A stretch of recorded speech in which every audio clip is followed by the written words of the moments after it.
Is your last name Pastorelli? Yes, Is that how that's I pronounce correct. it? That's correct. Okay.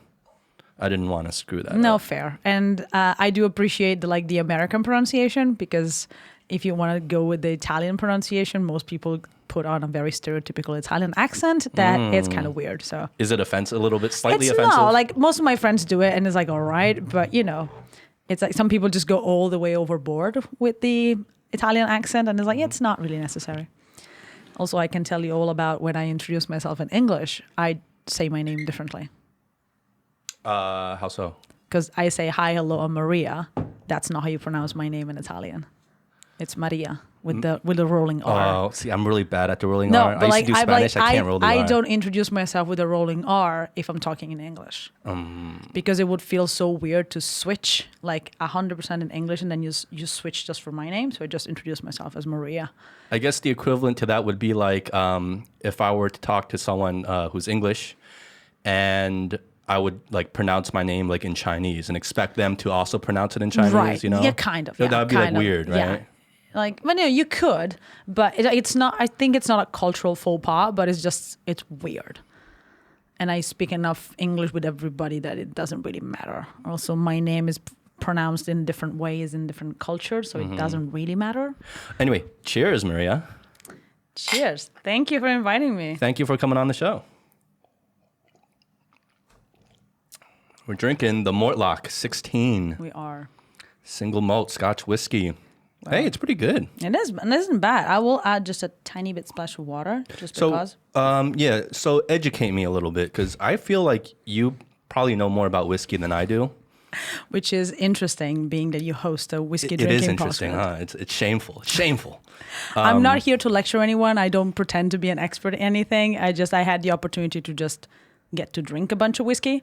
So what does adding a little bit of water do? It opens up the flavor? It does. And like, if you have, if you add ice, it actually dilutes it a lot. Because it's too much. It is too much, yeah. That's why there's a thing called whiskey stones, which are literally stones that you put in the freezer that you can add to your drink in order to make it cold but not dilute it. Ooh, that's a brilliant idea. So they're stones. They're literally like So like they the ones melt, they don't do anything. The ones I had were like cubes of stone. They come in a little sachet that you put in your freezer. Then you take them out, you put them in your drink, which makes it cold but not diluted. That is brilliant. I'm gonna look that up. Look, people who drink whiskey can be very pretentious about everything they do, so there's a lot of gadgets around. There's really a lot. Well, Maria, thanks for coming on the show again. Thank you Thanks for for taking having the time. I guess today we can talk. I mean, we can talk about a lot of things with you. I mean, you're a big podcast fan yourself. I am. Right? What kind of podcast do you listen to? I started by actually, funnily enough, listening to a productivity podcast. Okay. Called Cortex with CGP Grey and Mike Hurley on the Relay Network. It's like British people. And Hello Internet, which is another CGP Grey podcast. And I realized that podcasts are cool because you get to listen to them while you do other things. They are cool. And so you get to save time, which I'm a big fan of. And then I evolved into a lot of like storytelling podcast, D&D / role-playing game, tabletop role-playing game podcast. Like Dungeons and Dragons? So you're into Dungeons and Dragons? I haven't played yet, but I would like to. Wow.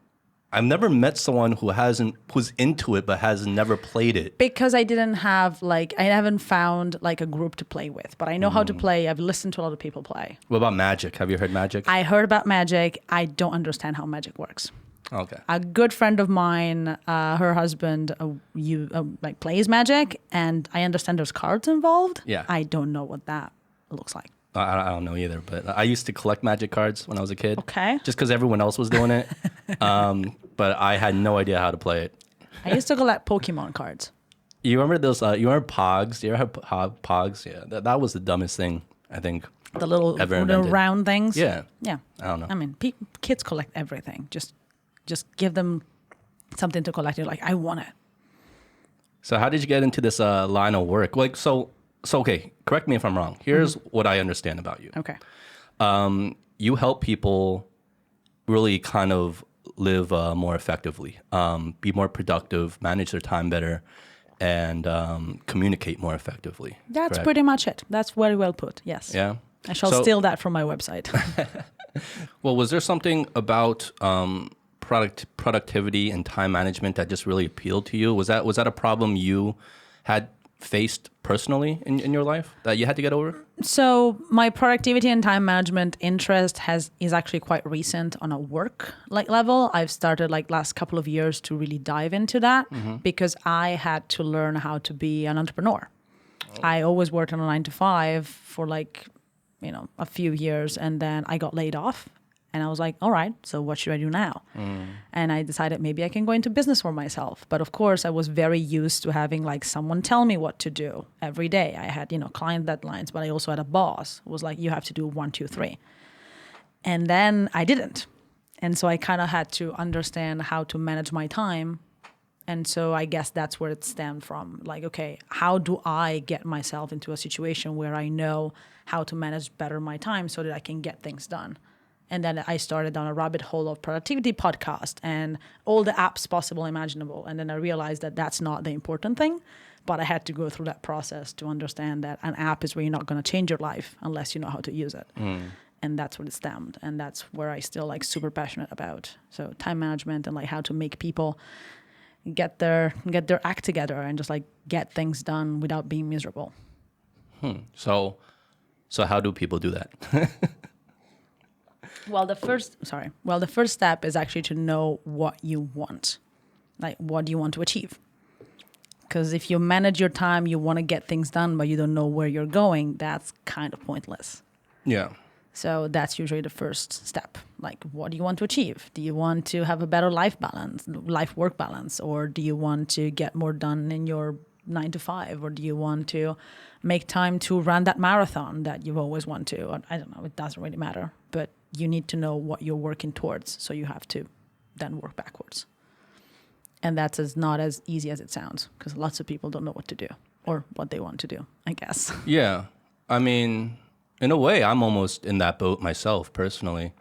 So do you help people with that, or is that something they just really have to figure out on their own before they can get to the time management part? I'm actually designing a couple of goal setting programs, which are because a lot of people, at least in my line of work, I work in, personal development and soft skills. And a lot of people say, I want to learn time management. Then when you talk to them, you're like, that's not your problem.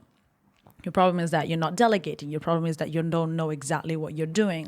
The time management and not having enough time is a problem that a lot of people see very practically, right? Oh, I ran out of time today and I didn't do X, Y, Z. But most of the time, that is not the root problem. The root problem is maybe that you're not working as efficiently as you should. Maybe you're doing the wrong things. Maybe you're working on the wrong things with the wrong people. And there's a whole different sect of it. Yeah, I see a lot of people kind of almost use time as almost an excuse of why they don't get things done. Oh, I just don't have enough time. I'm so busy. And yeah, they are busy. But at the same time, when something does come up and it's a priority for them, they find the time to get it done, right? But other things they don't. So, from my view, it's almost about prioritizing.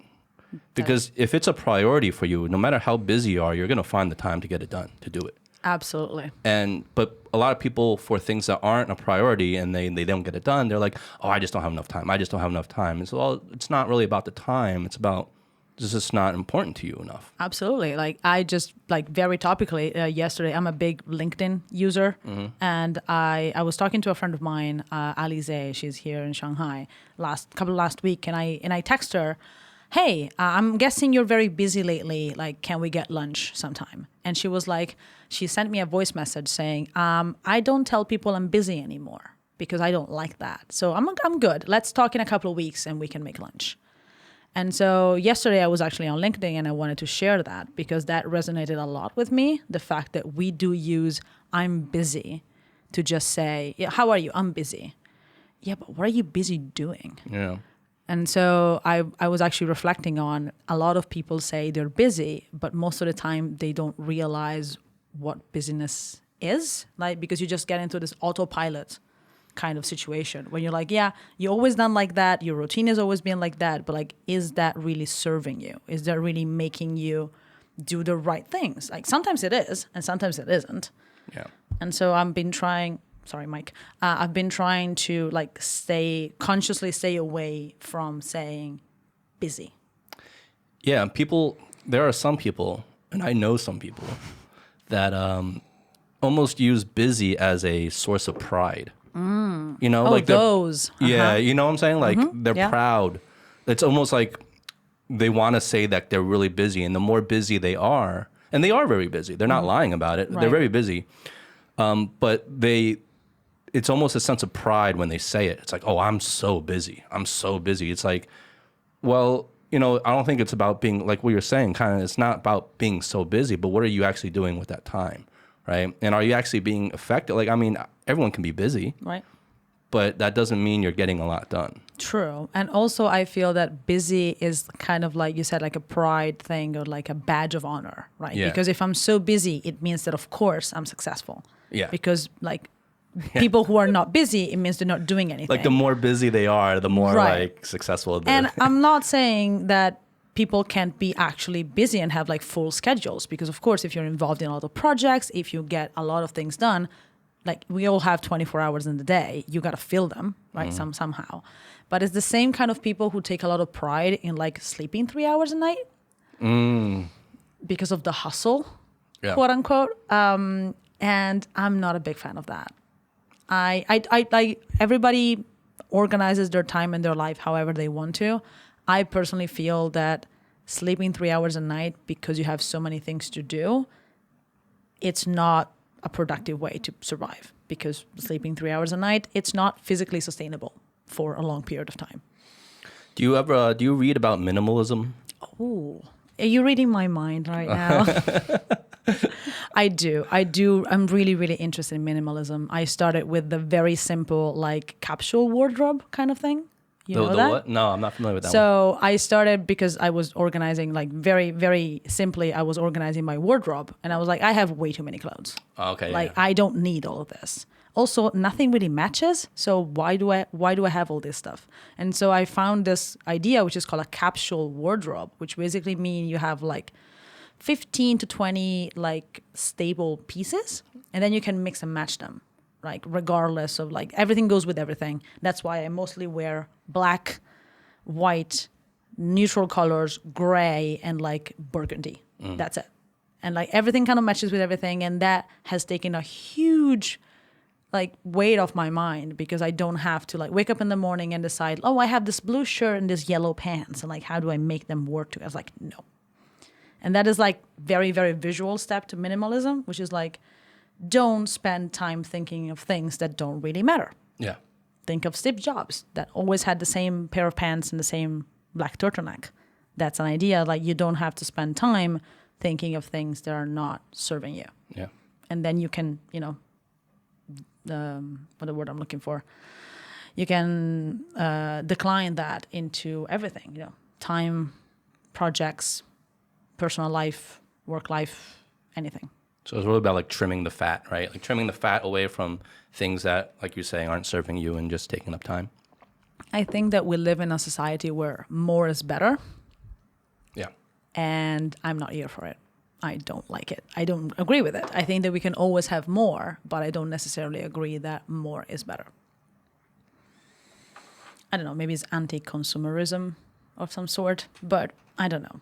It's kind of like reflecting on the fact that just wanting more and having more, it's advertised as the way of, you know, being successful and being happy. But everyone who is rich and miserable can tell you that that's not necessarily true. Well, it's also one of the biggest sources of anxiety as well. A lot of Absolutely. studies, and I've spoken to many guests who have told me that as well. You know, like the idea of like wanting more and never having enough is one of our biggest sources of anxiety. And we live in a society where it's designed to give you anxiety, right? It's designed to keep telling you you're not good enough, you don't have enough, there's always something better that you need, and it's instilling fear and jealousy and comparison and fear of missing out, all these things, right? Absolutely. Yeah. And we like unless you just live everything and just go live in the woods, the society is not going to change radically anytime soon. So I think that our responsibility is we got to deal with it as much as we can.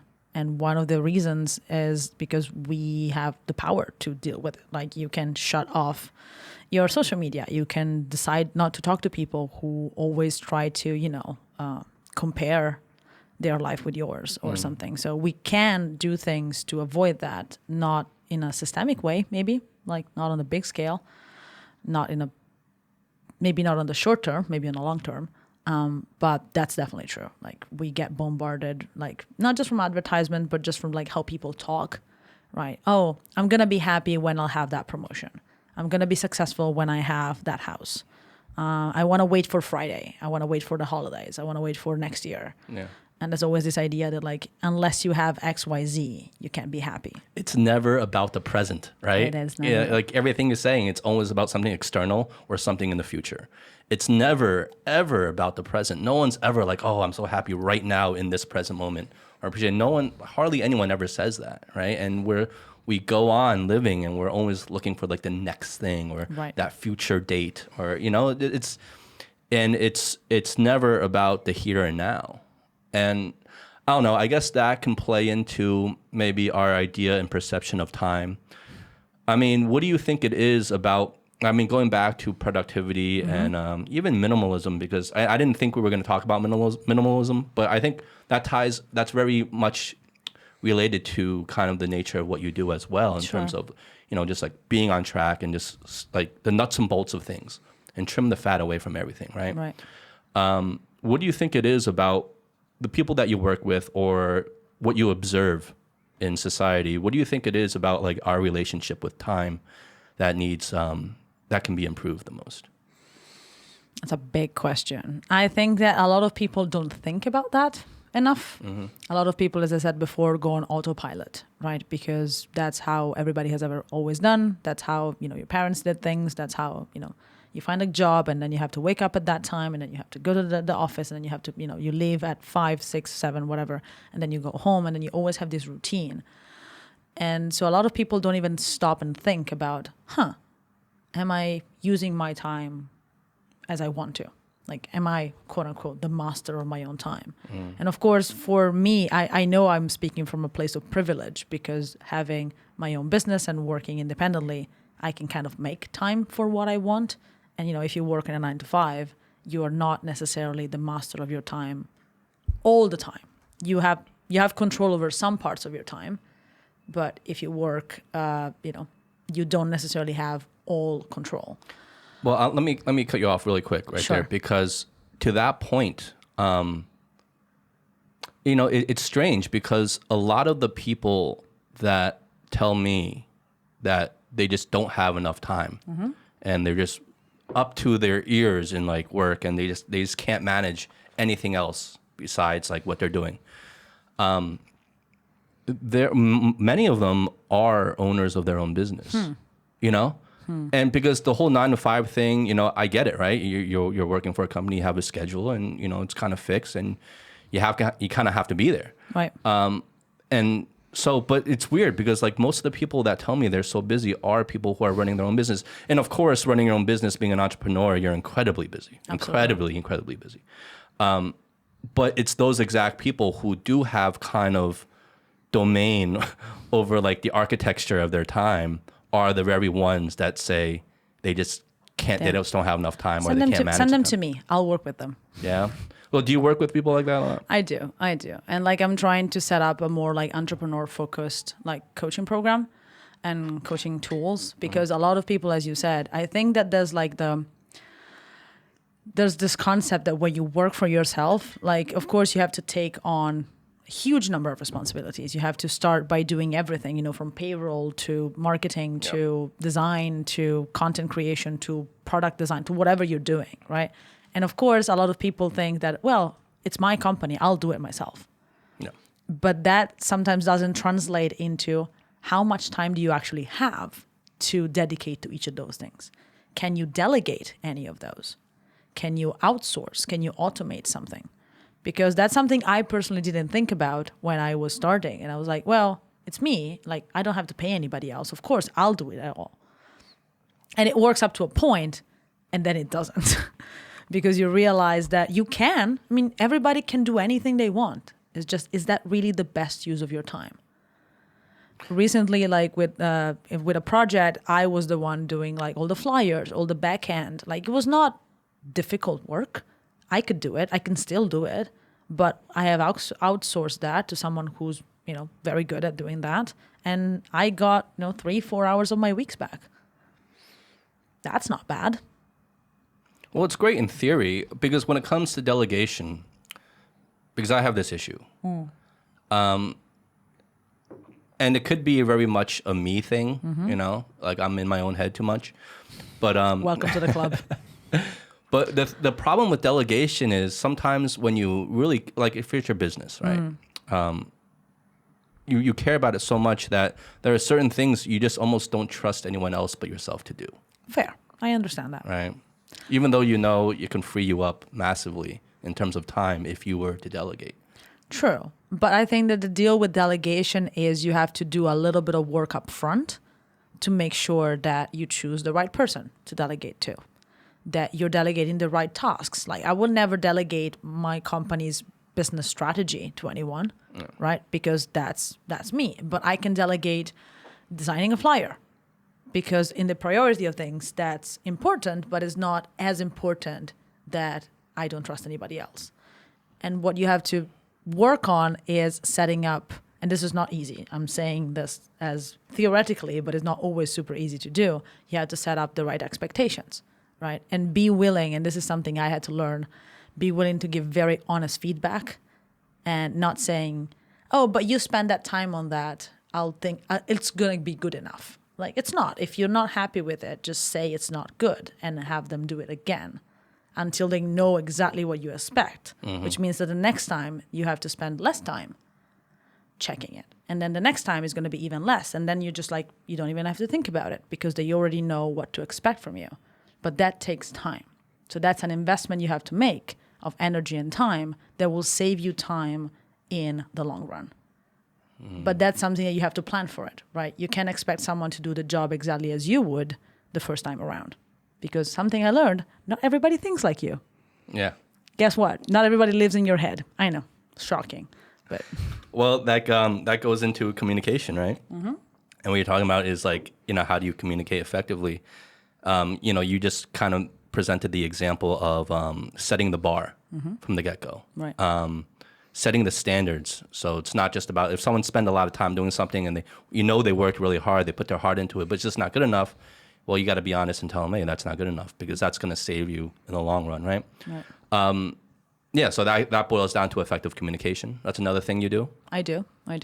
So is that also because it's about, are you into effective communication because you just like communication, or is it also tied to the idea of saving time and being productive? I never thought about it that way, but I guess it all ties together, really. Yeah. Like, communication and soft skills was my first topic of training and coaching. So I guess like it fits. So it makes perfect sense.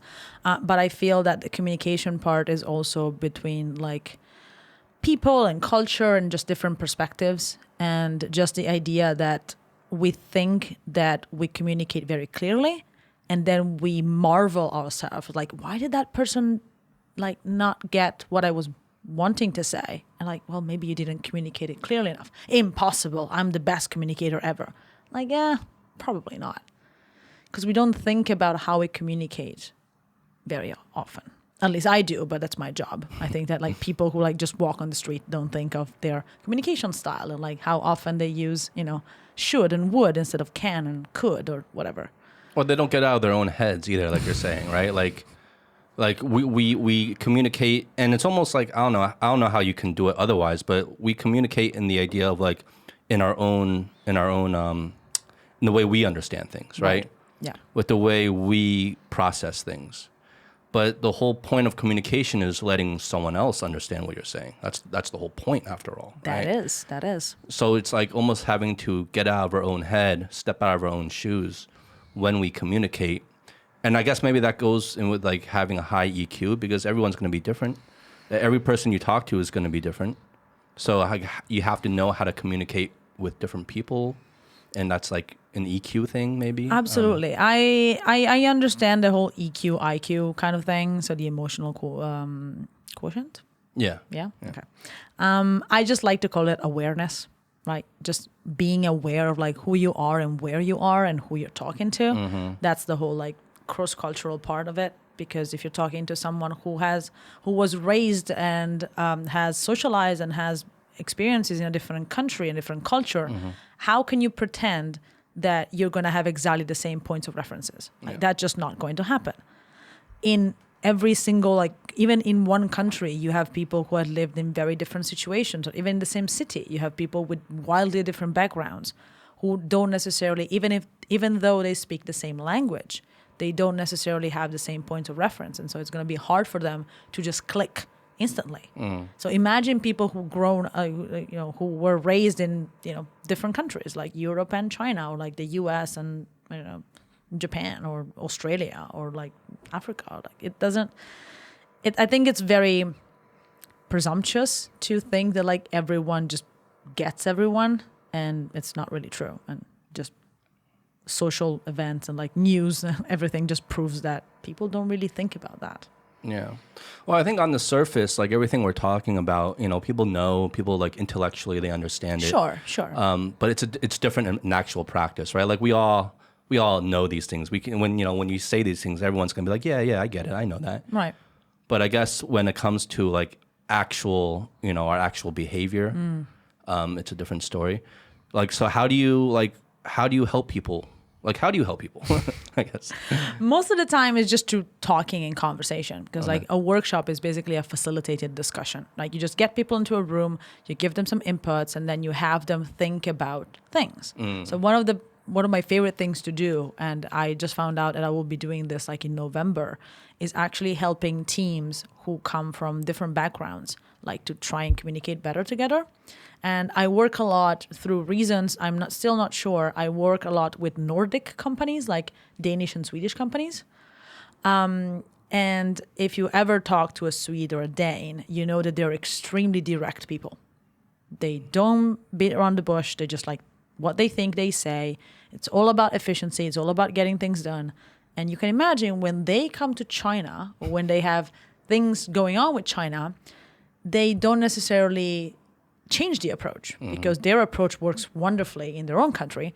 So if nobody tells them, they keep doing what they're doing, because that's what we as humans are, programmed to do. Yeah. If something is working, why change it? Which is a fair approach. Well, it's also logical, right? Like to be direct, like I'm going to say how I feel and communicate exactly what I mean. Right. And so it's logically, it works. You've been in China long enough to know that that's not true. Well, I know it doesn't work here, but I'm saying for them. Oh, sure, absolutely. Because I had the same issue. Yeah. Right, absolutely. And like, again, people are like creatures of habit. So anything that has worked before, like if nobody tells you it's not working, why change it? Yeah. And then when they arrive here, they go, especially like managers or like team leaders, they go and talk to their team. And maybe they're very, very honestly and earnestly point out in front of everybody that someone has made a mistake. And that's where things get complicated, because the team, especially in Asia and specifically in China, gets a little bit offended, gets, like, why is this person trying? Yeah, they lose face. And then, there's a whole thing going on. And like, the people don't, like, people especially coming from Europe, they don't realize what they've done. They just notice that the work doesn't get done, that people are not as helpful as they used to, or like it takes longer to get a decision. And they wonder, is it because of the business? Is it because of the strategy? And maybe sometimes it's just one wrong comment that sidetracked the whole relationship, working relationship, like team dynamics. And so having these honest conversations about, in Europe and in these particular countries, people are used to be more direct. It's nothing against you, it's something that they're used to do. In China, people are used to be more indirect because they value more harmony and team dynamics over to necessarily bluntness. And so just letting people be aware of this can be a game changer. It doesn't necessarily improve things, one second from the other, but just knowing that that's a thing. Yeah, so they're not as offended because they Right. know it's a cultural thing and it's Right. not something directed personally towards them, right? Right. Yeah, I think that's so true. Just the very awareness of that works wonders because it's almost like both sides are going to meet each other halfway in the middle now. Right. Right. Like from, let's say, the Chinese side, they understand, oh, that's like a cultural thing with them. They're very direct. They don't mean it to like offend you. They don't mean it to like single you out. That's Right. just how they work. Right. But at the other side, like if you're Swede or, Or anyone, like an American, just a Or an European, American, or yeah, like exactly. anyone that's in general. and you have to understand, like, okay, in China, that's really culturally, that's also Right. not how it works either. So everyone meets everyone in the middle, and just the very understanding of that, all of a sudden you're like, okay, Right. and then people can get along and work more effectively. That's very Absolutely, true, yeah. absolutely. And again, it's not as easy. Sometimes there's a lot of like cultural, like deeper values that clash, or just like company culture, or like personalities. Like people have also personalities, it's not just about culture. But at least getting that awareness out can help at least ease the tensions, that sometimes can be created. Yeah, I never thought about it that way. That seems very effective to me because, a lot of times I guess we go about thinking, oh, we need to change the other person. We need to change these like deeply rooted cultural behaviors or biases or ways of thinking, whatever it is. But you're not going to change that, nor necessarily should you. And so it's not about changing it, but it's just something as simple as having that conversation and bring awareness to both sides so everyone knows, like, oh, okay, so that's what's going on here. Oh, I thought it was this. I thought he was just being an asshole. But no, that's not. It's, oh, okay, I see now. And then everyone calms down. Everyone doesn't take it personally anymore, right? And there's not so much tension and frustration and anger. Everyone kind of gets it, even though they still might not change. Right. But they're aware of what's happening at least. And that could help. I mean, that could help greatly. Absolutely. And good luck changing people. Like, Yeah, exactly. if they don't want to change, that's just not going to happen. You're wasting your time. You are. And like, you're also wasting energies, because like changing someone who doesn't understand or want to change, it's never going to happen. Like, we have a hard time enough to change ourselves when we really, really want to. Think of anyone who wants to quit smoking or like start exercising. And we have 100% of control over ourselves. Think about how hard it is to change someone else. Yeah. So that's just not going to happen. What's your view? Are you an optimist or a pessimist when it comes to people really being able to change themselves? I don't know. Is there a halfway? Because I think that I used to be an extremely like cynical person, because I thought, well, the world is what it is, and like people can be bad, and like there's not a lot of like good natured people. But lately, especially maybe this year, has brought a lot of people just thinking, and lockdowns and quarantines and whatnot. I honestly think that people can change if they really want to. It's just most of the time they're not motivated hard enough to. Do you think it's about motivation? I think, well, I do run Monday morning motivation, so I kind of have to. You do. But I don't think that like motivation itself is enough. I think that you have to, again, I think for me, it always gets down to like the goal, like where do you want to go? Because like if you want to make a change, you have to know why you're changing, right? For example, let's say I don't smoke, but like people who smoke, like they want to quit because they want to be healthier. Okay. And everybody knows this, right? Everybody who smokes knows that smoking is unhealthy. Yeah, no one's smoking thinking it's like it's healthy and like, Right. oh, that's bullshit. It's healthy. It's not. Right. But unless you have like either someone telling you that, you have a very serious disease, that if you don't quit smoking, it's going to be even worse. Or like, unless you know someone who has a very serious disease. I'll actually would like to try the other one. Thank you very much. Awesome. Go on. Yeah, so like in the grand scheme of things, everybody knows it intellectually, but like unless you have a very personal shock, then you would not be motivated enough, or it would not touch you personally. Is it like I was reading like yesterday about climate change? Everybody knows. Well, most people acknowledge that climate change is a thing. Okay, Yeah. we don't talk about the ones who don't. But unless it affects you like right where you are, you will not take as decisive action as you could, because it's not close to you. enough, right? Yeah, I know it's a thing, but like it won't happen to me. Yeah. That's the whole thing. It won't happen to me mentality, Yeah. which is scary, but also very human. So, Well, yeah. Well, that's what I mean. Like as a whole, I mean, obviously, individuals can change certain things about themselves, right?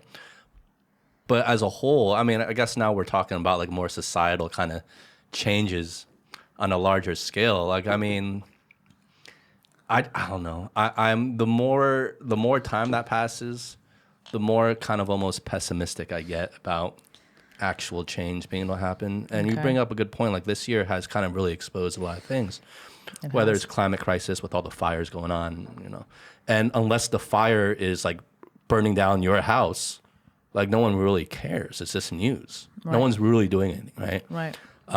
Same thing with the protests that are going on, right? In terms of like, we all know racism's out there. We all know like police brutality's out there.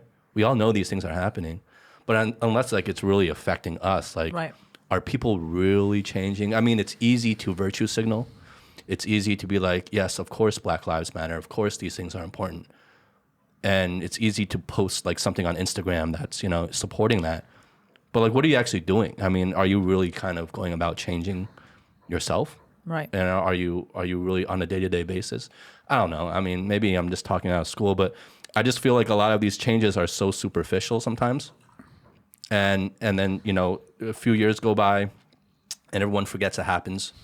And here we go again. We're back to where we were, I think that on a big picture kind of thing, like a change that big, it's going to take time.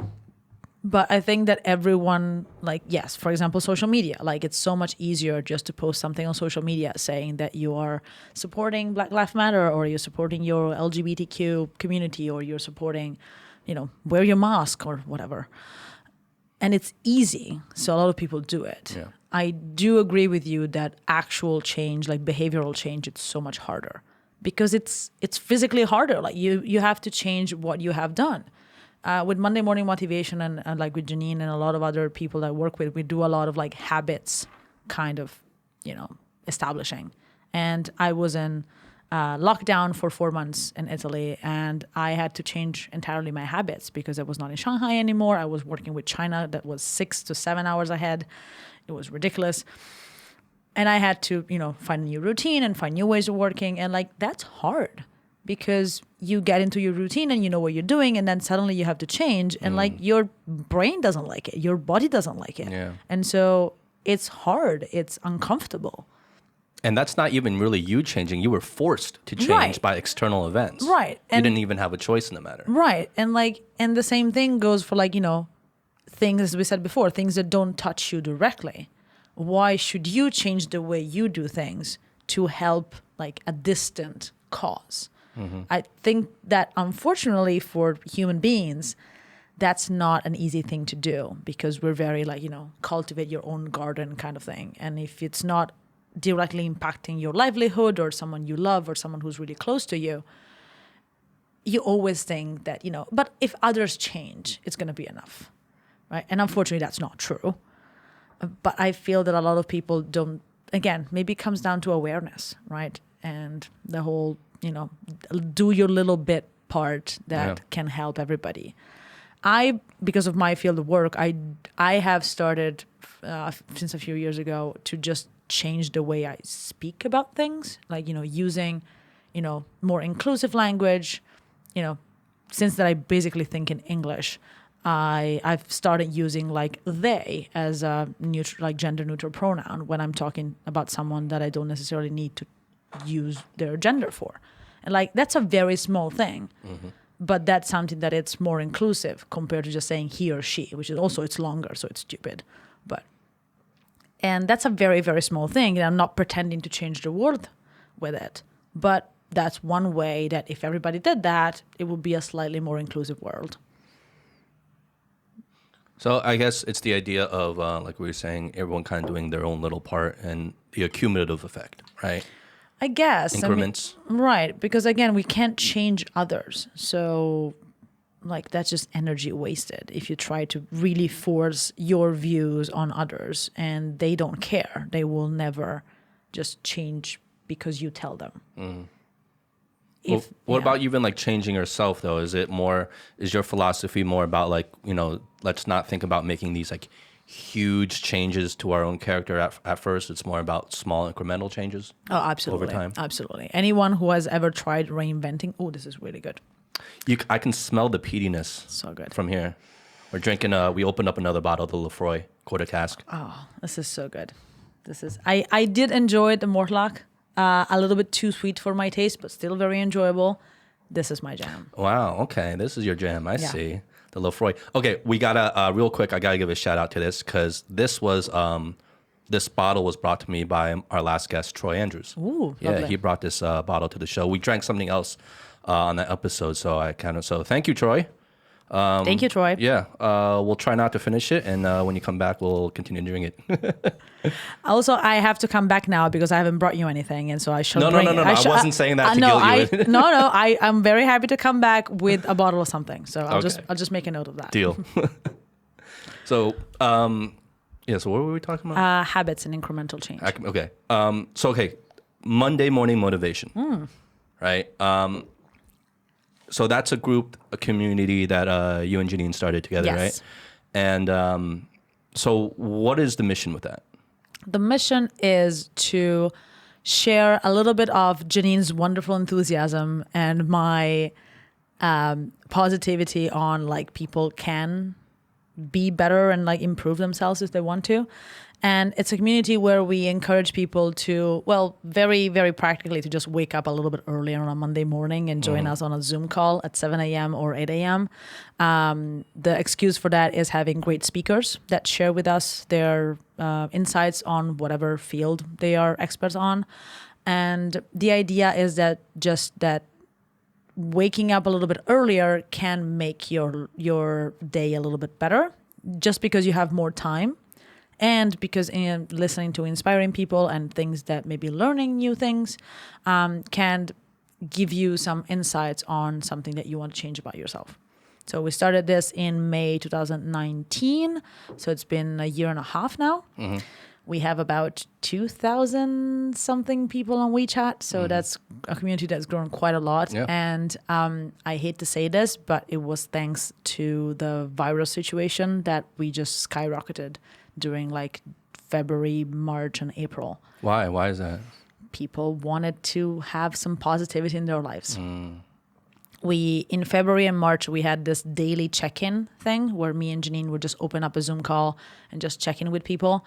And it was wonderful because we really saw the community coming to us and asking, how it was it. And then I was locked in Italy and Janine was in China. So we could communicate between ourselves, and also people were trying to find the silver lining of all that dreadful time where everybody didn't really know what was going to happen and news were very bleak.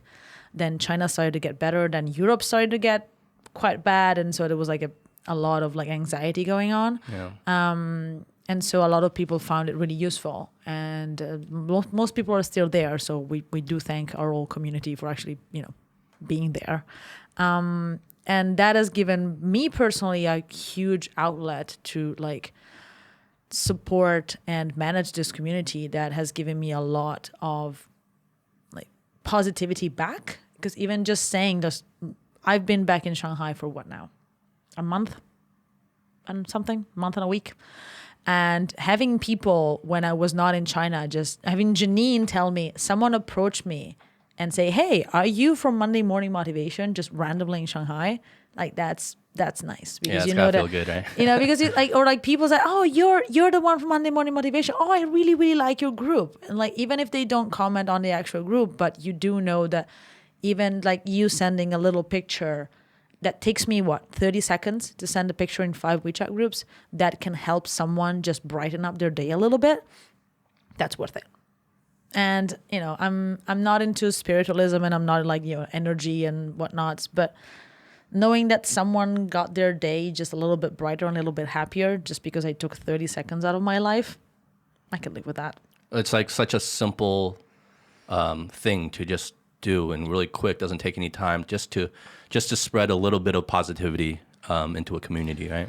And if this year has taught me anything, is just that what goes around comes around. Oh, so you believe in karma? I didn't used to, but I'm kind of coming around to it. Really? Did something happen? Did something happen? No, not really. But I don't know. I've been seeing a lot more like coincidences, and a year like me from a year ago would like just be very, very confused right now. But I don't know what. Yeah, there's a saying like people come into your life for a reason or whatever that is. I don't know, like very rom-com 90s kind of sentence. But I look at it the other way around is like that you can make the best of every situation, like in every person that like you meet, and whether they are like positive or negative, you can still like learn something. So if you just try to approach it with the best possible outcome, which doesn't necessarily mean it's going to be a positive outcome, I think that it doesn't hurt. Like being always cynical and always being pessimistic, it has a place, and there's, you know, times where you're like, everything is terrible and I don't want to talk to anybody, and that's fair, but that doesn't do yourself any good. And so, you know, I don't know. Well, like, I mean, okay, so here's the whole thing with like positivity, right? And obviously positivity is a great thing. And the more positivity and love you can spread, the better. I mean, obviously. Peace and love. Peace and love, right? But here's the thing with positivity, like where, like, I mean, it only does so much though, right? Like, True. At a certain point in time, you know, everyone's going through their own problems, and, you know, just being, hey, stay positive, be positive, and just saying positive things. I mean, at a certain point, to some people, when they're really in the rut, I mean, it's almost like, shut up already. Like, you know, like they don't want to hear it, right? No, I understand. I 100% understand. And they want to hear like solutions, or they want Right. solutions, actual solutions they can act on, and real talk, instead of just, hey, positivity, positivity, sunshine, sunshine, rainbows all the time. So like, you know, how do you balance that? Yeah.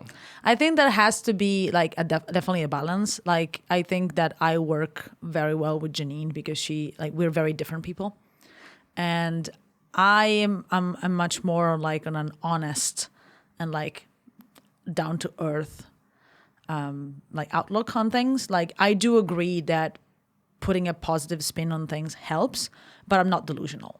Like, if someone is going through like a bout of depression, like, I'm not just going to say, get yourself out of it, because that's not how depression works. So I think that comes down again to awareness and compassion, and being understanding that like everyone has their own timing and everyone has their own issues. And a lot of the time, just, you know, it depends where you are. If you're just like having a bad day, maybe like reading a nice quote on WeChat or on Instagram or Facebook or whatever you are, maybe that can help. If you have deep rooted issues, like that picture is not going to do anything for you. Actually, it's going to irritate you, because like why is everybody being so nice, and like everything sucks, and like I hate everybody. Then you feel so isolated, because then you feel like, oh, I'm the only one that was like miserable. That's an excellent point, and I think that that's the key of things. Like, sharing that is normal has a lot of power. Yeah. What we were doing Monday Morning Motivation during lockdown was actually trying to normalize that people were not okay. Because, like, very honestly, this is called the honest drink. We're drinking. We're being honest. Yep. It was draining to like be every day for 30 minutes on a Zoom call, motivating and like trying to look the bright side of things while I was under lockdown. I was in Italy, in Milan. We had 4,000 deaths a day. And I did not know, like my immediate family was okay, but I didn't know if things were going to be okay. I didn't know how long it was going to be under lockdown. I didn't know how the world was going to go. And I had to, quote unquote, put a face on to, you know, try to be honest, sure. But, you know, I was hosting it, so I couldn't just be, you know, complaining about things.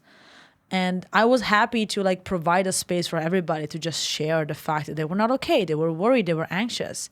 And a lot of people found a lot of value on it. But for me personally, it was draining. That's why we didn't do it for too long. We did it for like 3 weeks.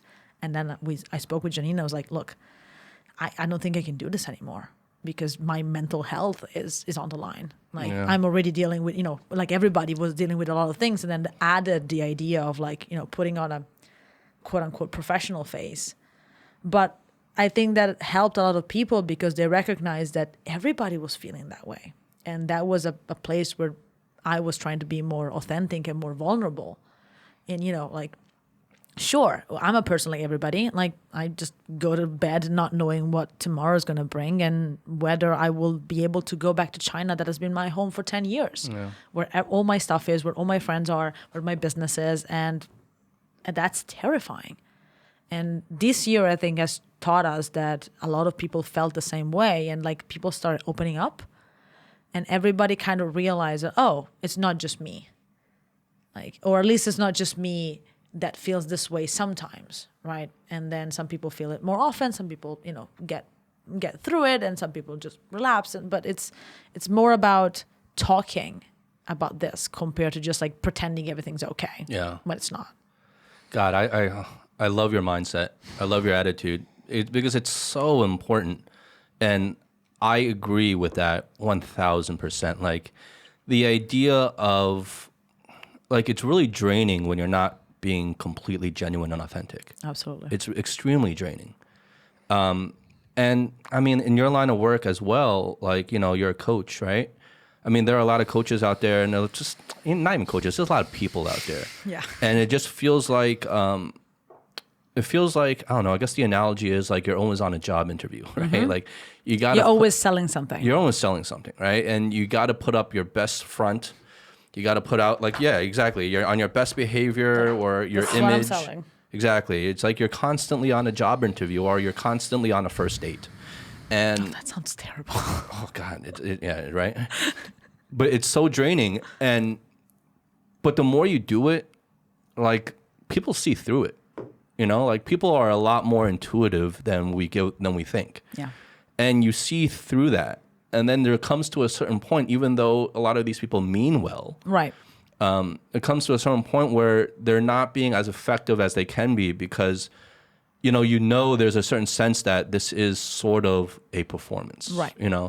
And it's the idea of being authentic that I think strikes fear in a lot of people, because then they come out, then they're vulnerable. Yes. And this idea of vulnerability is extremely scary for people. Yeah. Extremely, extremely scary for people. But it's really, I think, the only way you're really going to affect change and get people on board, because it's the idea of, like, making people feel like you don't have to change them, but as just something as simple as letting them feel that they're not alone in how they feel. Right. Can go a long, long way. Absolutely. Even in the beginning with this podcast, like, like, there were people telling me, like, oh, you shouldn't be so personal on this podcast. You shouldn't, like, talk about so, like, personal things about yourself, because I get very personal about myself in this podcast many times. And, but I feel like, well, it's the honest drink. And the whole premise is like, look, I don't know. I'm learning just like everyone else. I'm looking for answers just like everyone else. But, like, as long as I can be honest about, like, sharing my own struggles and challenges and things I've gone through, hey, maybe, there are people that are listening that are feeling something similar. And just that very feeling like, oh, I'm not alone in this, because I know this from my own personal experience. When I've felt that way, it's helped me a ton. Right. Right. But that only comes when you can kind of drop the wall, like, lower your shields a little bit. Right. And just really kind of be authentic. But I mean, I guess in your line of work, it's got to be tough for a lot of people to feel vulnerable, because they're out there trying to help people, so they feel like they can't be vulnerable. It's very funny you say that, because I've been toying with the idea when I wasn't under lockdown to have this style of coaching that I called honest coaching. I don't know if that's a thing. If that's a thing, I'm probably stealing from someone. Sorry.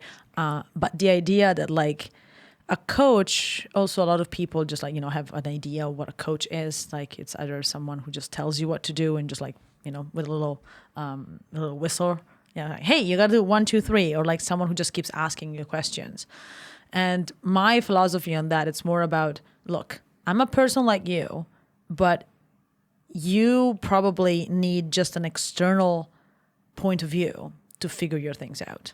And so I can be that kind of person, right? Because whether I'm a friend or, like, I'm just like a professional relationship, the idea is that talking things out loud can help. Yeah. And you don't necessarily want to do that with your family, because that can get uncomfortable, or, like, that's not their job.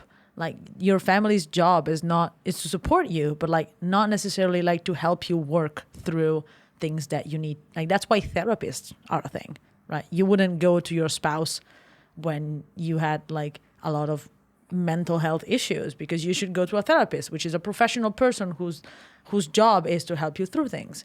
And the same thing with coaching, being honest about the idea that I don't necessarily know more than you, but I have my way of working through things, and I can help you work through your own things just by being honest with you. But then you have to be honest with me and with yourself. And I think that that's the key. A lot of people are not willing to be honest with themselves because that's scary. Yeah. Oh, well, on both sides.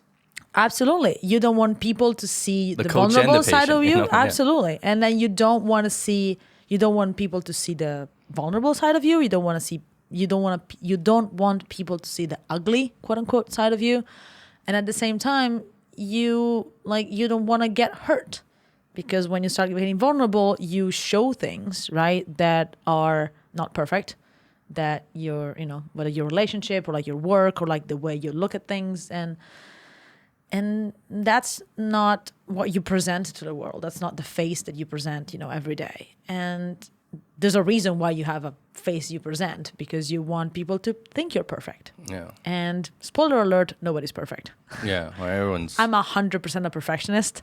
So I'm like, this is literally me working through things in the last like year and a half of like trying to unperfectionist myself. Well, and it's a hard work. I love it, because like it's like you're like the first person I talked to that really came at it from that angle. Oh, at least openly. Okay. Right? Comes at it from that angle, and I really appreciate that, because I would much rather seek help from a person who is human and that I can relate to, Right. versus some like perfect picture of a person who like has like got it all figured out, because I can't really relate to that, and no one can really relate to that, right? Like you look at these motivating speakers, and it's like it's great, but like they present themselves as these like perfect people, Right. and it's just like I don't know. For me personally, if I were to seek help, I would much rather talk to someone that you can really kind of like be down to earth with, and that they can like also talk about their issues as well, right? And I think that it all comes down to like personality and like the way you look at things, because in my line of work there's a lot of like motivational speakers, like very famous coach like Tony Robbins. Yeah. Or like I mean any Tony Robbins fans out there, just cover your ears for a little bit. I don't like him, but I've been having this conversation with a friend and a coach of mine, and he's a very big Tony Robbins fan.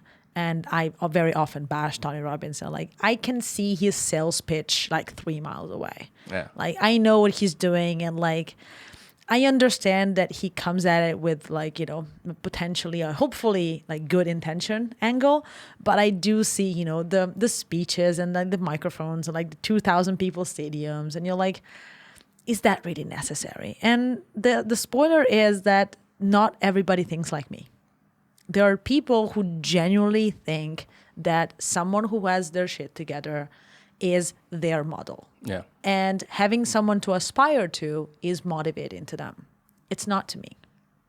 I'm very much like you. I prefer like to get my insights. I'm very, very extremely fortunate to have a lot of friends in the same line of work.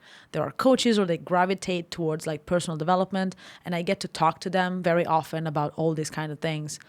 And they are very honest with me, and they're very vulnerable with me, and I'm with them.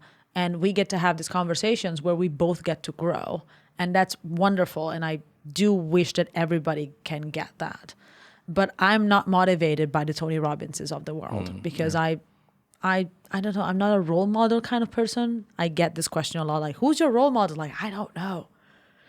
Someone, whoever comes to mind first. It doesn't really matter. Well, for me, like people like Tony Robbins, anyone kind of like that on that level, right? It's not that. I mean, I can't like settle my brain, quiet my brain enough to have them help me, because in the back of my mind, and I don't know, but in the back of my mind, I'm always like there's always like this nagging question in the back of my mind, like, oh, is he for real, or is he I like? might you know just what I be mean? insulted too. Yeah, exactly. Like, is he just kind of like? Is he just like? Is just like a brilliant kind of like scam artist, kind of The thing? answer is probably yes, but there are people who are willing to put up with it. Well, who knows? Well, I don't know, right? I mean, but the thing is, like, I say like scam artist like in the good way, like because like he is definitely selling a product, and the product is helping people. If you look at it from the result perspective, if people are helped by whatever he's then selling, what does it matter, right? What does it matter, right? It's just that some people have different. Like the end goal is the same. I want to, be more productive, be happier, be richer, be better at my relationships or whatever. If you get there, like who's to say that that's a bad thing? Yeah. I think that again, the awareness comes to like, what is your preferred way to go at it?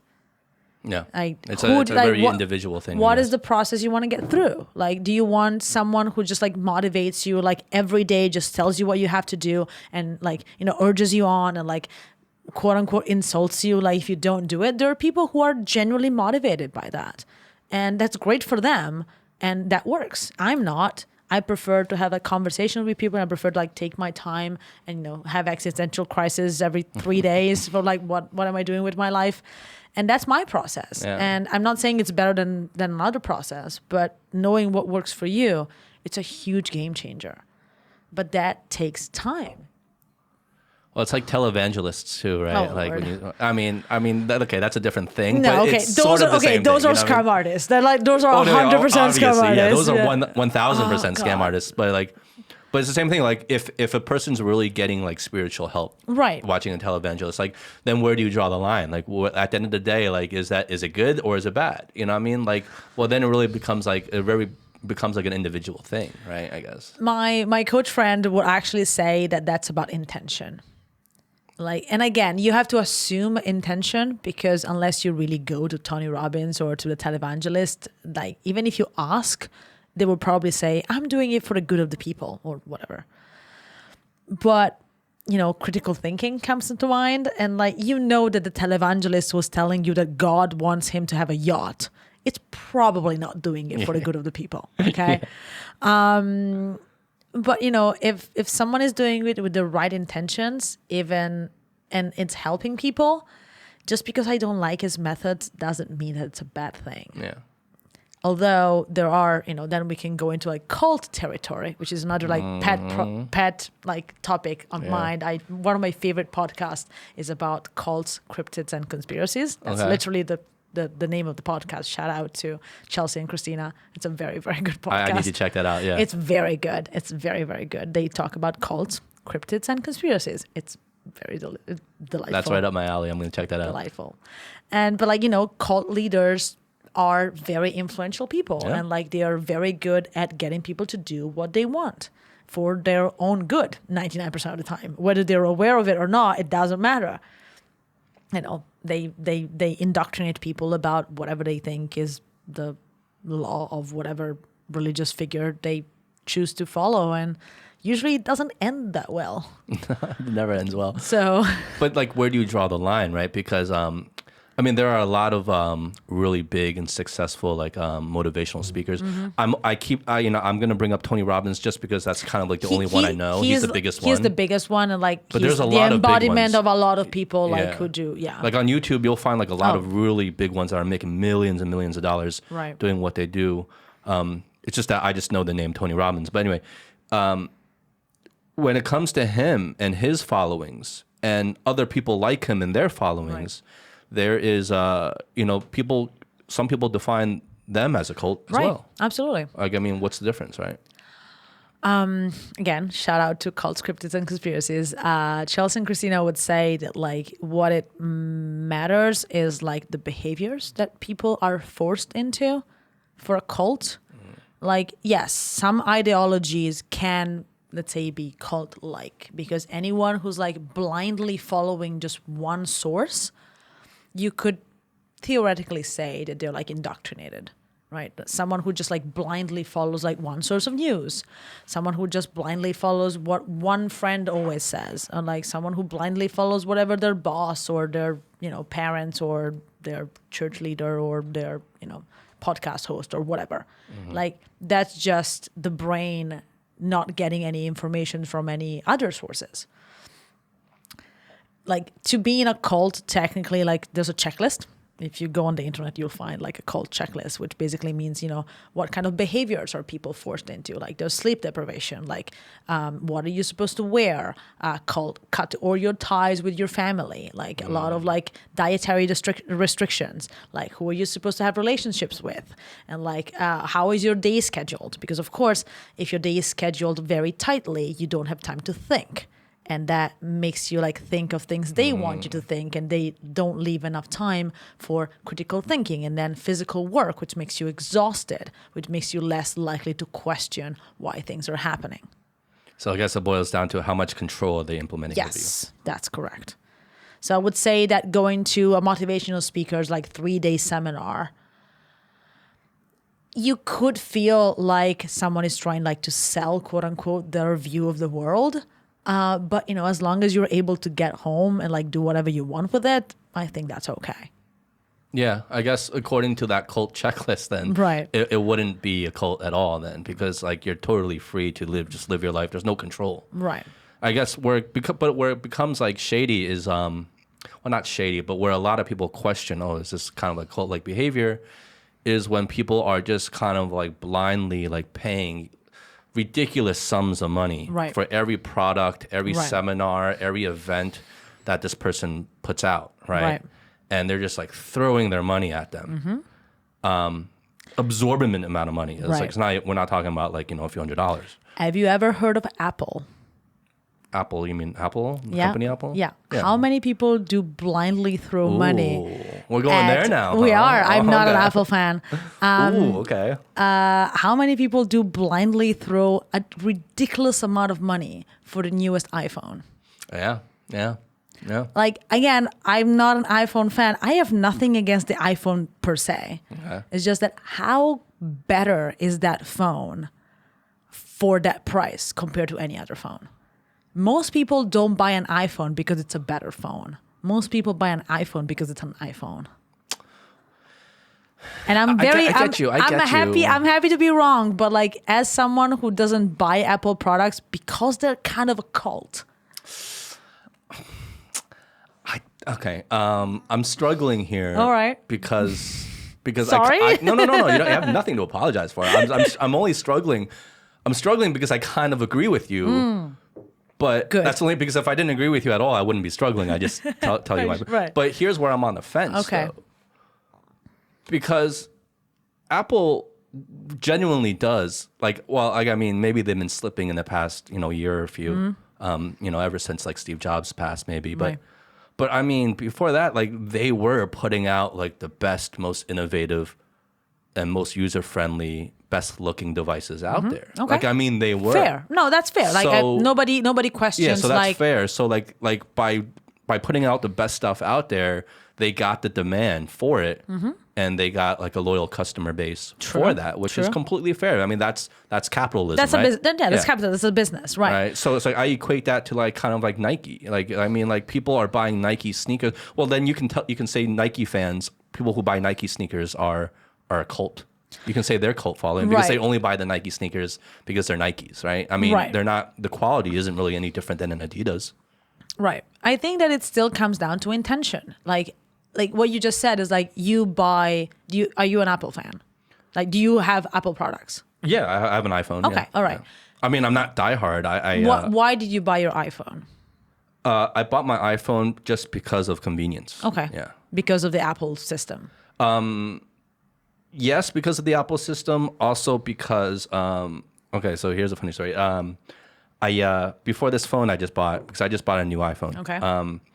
I tried to switch to the Samsung S20. Okay. Because I wanted to try Android. But then I forgot about the fact that the China Samsung phones and like the international Samsung phones, like you have different access, right?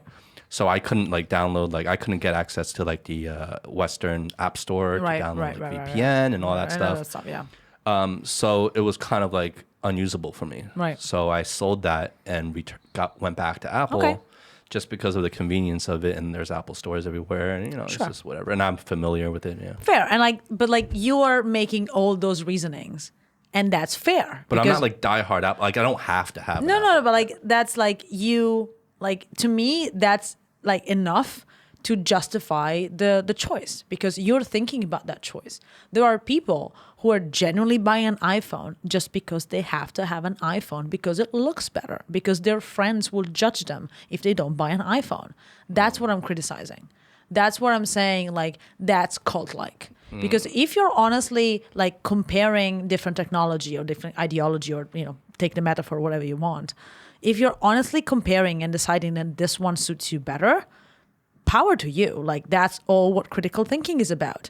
But if you're just saying, oh, well, everybody has an iPhone, so I'm a loser if I don't get an iPhone, that's what a cult-like mentality comes into. Is that cult though, or is that just name brand? Because that's with any big name brand. I think Apple has become, especially here in China, right? It's become such a name brand item. It's like a luxury product to have an iPhone, right? It's like, oh, I have the newest iPhone.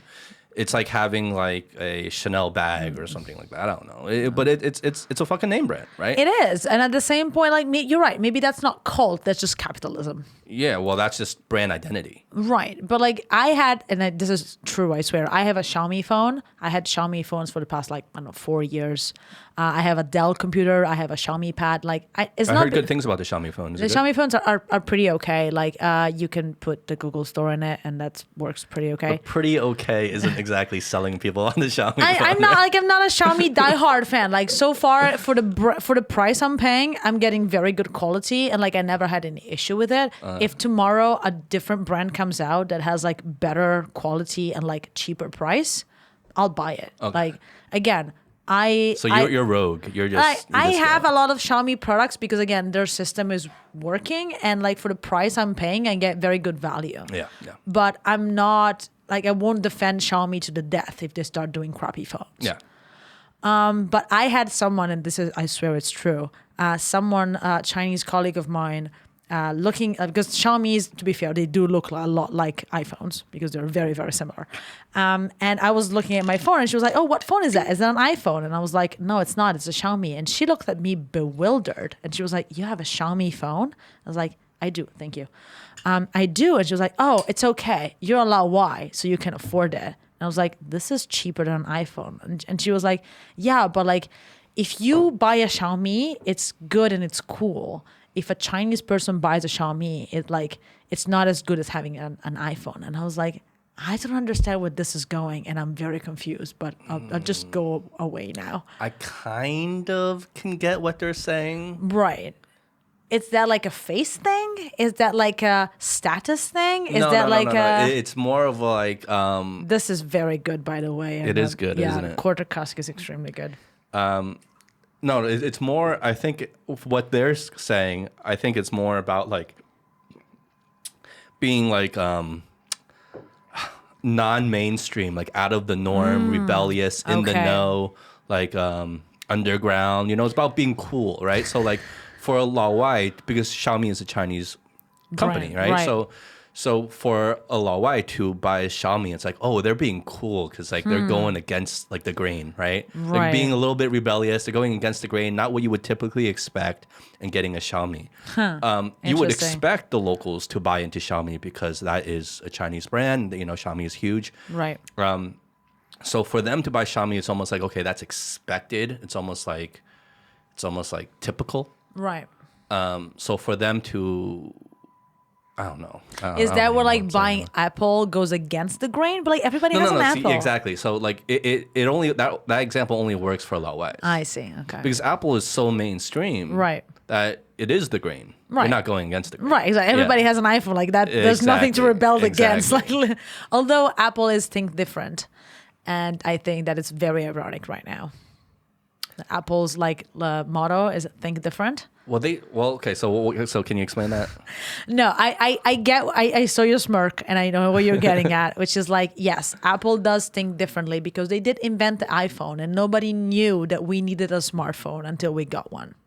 Right? Yeah. Well, also because that slogan it's not like a new slogan. They had that back like in the 80s. I know, exactly. Yeah. And they have made extremely good progress with technology. Well, again, inventing whatever we have in our pockets right now, we didn't know we needed it until like what, 10 years ago? They created the iPhone, Right. the smartphone market. Right, exactly. And like we all cannot live without it. And that's extremely true. And like they thought different enough.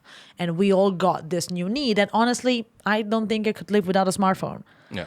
But at the same time, if you think about, let's say, the majority of people who buy into Apple, they all do it because it's cool and because they want to have the pretty thing and because they want, you know, like if you're at a meeting and someone pulls up a laptop and it's a Mac, it looks cooler. Like I don't have a Mac and it still looks cooler. Yeah. Like my Dell laptop is adorable and I love it, but it doesn't look as cool as a Mac. Oh, these Windows PC things, like, they're ridiculous. They look like, they still look like ancient technology. Hey, don't like my Dell laptop has been with me for 4 years. I use it like 10 hours a day. Knock on wood, it's still with me for a long time. But no, it doesn't look as cool as a Mac. Like if you have an iPad, it looks very cool. And then again, there's a lot of people who do and choose it because of their technology, because of their specs, because it works with digital and design and whatnots. There's a lot of people who just want to have the pretty thing. Mm-hmm. And that's not thinking differently. That's just thinking with the mainstream. And again, everybody does their own thing. I'm just here judging silently. See, I love that honesty of yours. Cheers. But like, it sounds like, all right, let's take a sip of this. That's good. This is so good. It is really good. It is really good. This Lafoy quarter cast. Again, Very shout good. out to Troy. Thank you, Troy. But it sounds like you have more of an issue with Apple fans than you do with the company, because it's no fault of Apple. No, exactly. I mean, if people are like swarming to buy their products, I mean, they're a company, they're a business. No, exactly. Like It's kudos not to their them fault. for making Yeah. money, honestly. Yeah. So Good marketing. It's more the mentality of the fans. I think I probably like inherently have a problem with people not exercising critical thinking. But that's because I think that the idea of just blindly following something because whatever reason, it's not exercising your free will as you can. And that's something that I've always been, maybe I was brought up with, a lot of like, you have to think about your choices and like, you have to, consider things and like you can do whatever you want as long as you think about it for, 3 seconds and not just decide whatever. Well, okay. This kind of ties into something that really fascinates me, and I think it's really relevant with the times right now. And the idea of like your own critical thinking, right? Mm-hmm. Because I've stated on this podcast several times, this is a kind of a topic we frequently talk about as well. Right. I mean, it's like that sheep mentality. Mm-hmm. And I maybe because our last episode with Troy Andrews, he mentioned a principle of persuasion. One is social proof. So people do and think and behave the way most people are thinking and behaving. And why is that? Because they want to fit in, I guess. I don't know. It's safer. It's safer, Like, right? In China, they have the saying that like, the nail that sticks out, it's going to get hammered down. Yeah. And it's true. Like people who think differently do stand out. But even in society, it's like, even in like, let's say America, right? Like, America is known for its like rebellious nature, its individualism, right? It's freedom of like creative thought, right? But even there, like disguised behind this idea of like inclusion is really people just swarming with the masses as well. Like, I think it's just human nature, no matter where you are. No one really wants to take a stand against the grain. They want to go with what's popular, right? True. And, this ties in with political correctness. Sure. This ties in with a lot of things. But it's the idea of like, I try not to ever use the word hate a lot, because I think that's a really strong word, and it's like there's really no reason to hate a lot of things. Right. Disagree, judge. Yeah, you can disagree, you can judge, but there's not that many things in this world that I think is truly worth hating. I mean, there are some things, but not most like things. We hate hate. Yeah, but I guess I really dislike people who just are not willing to be that nail that stands out.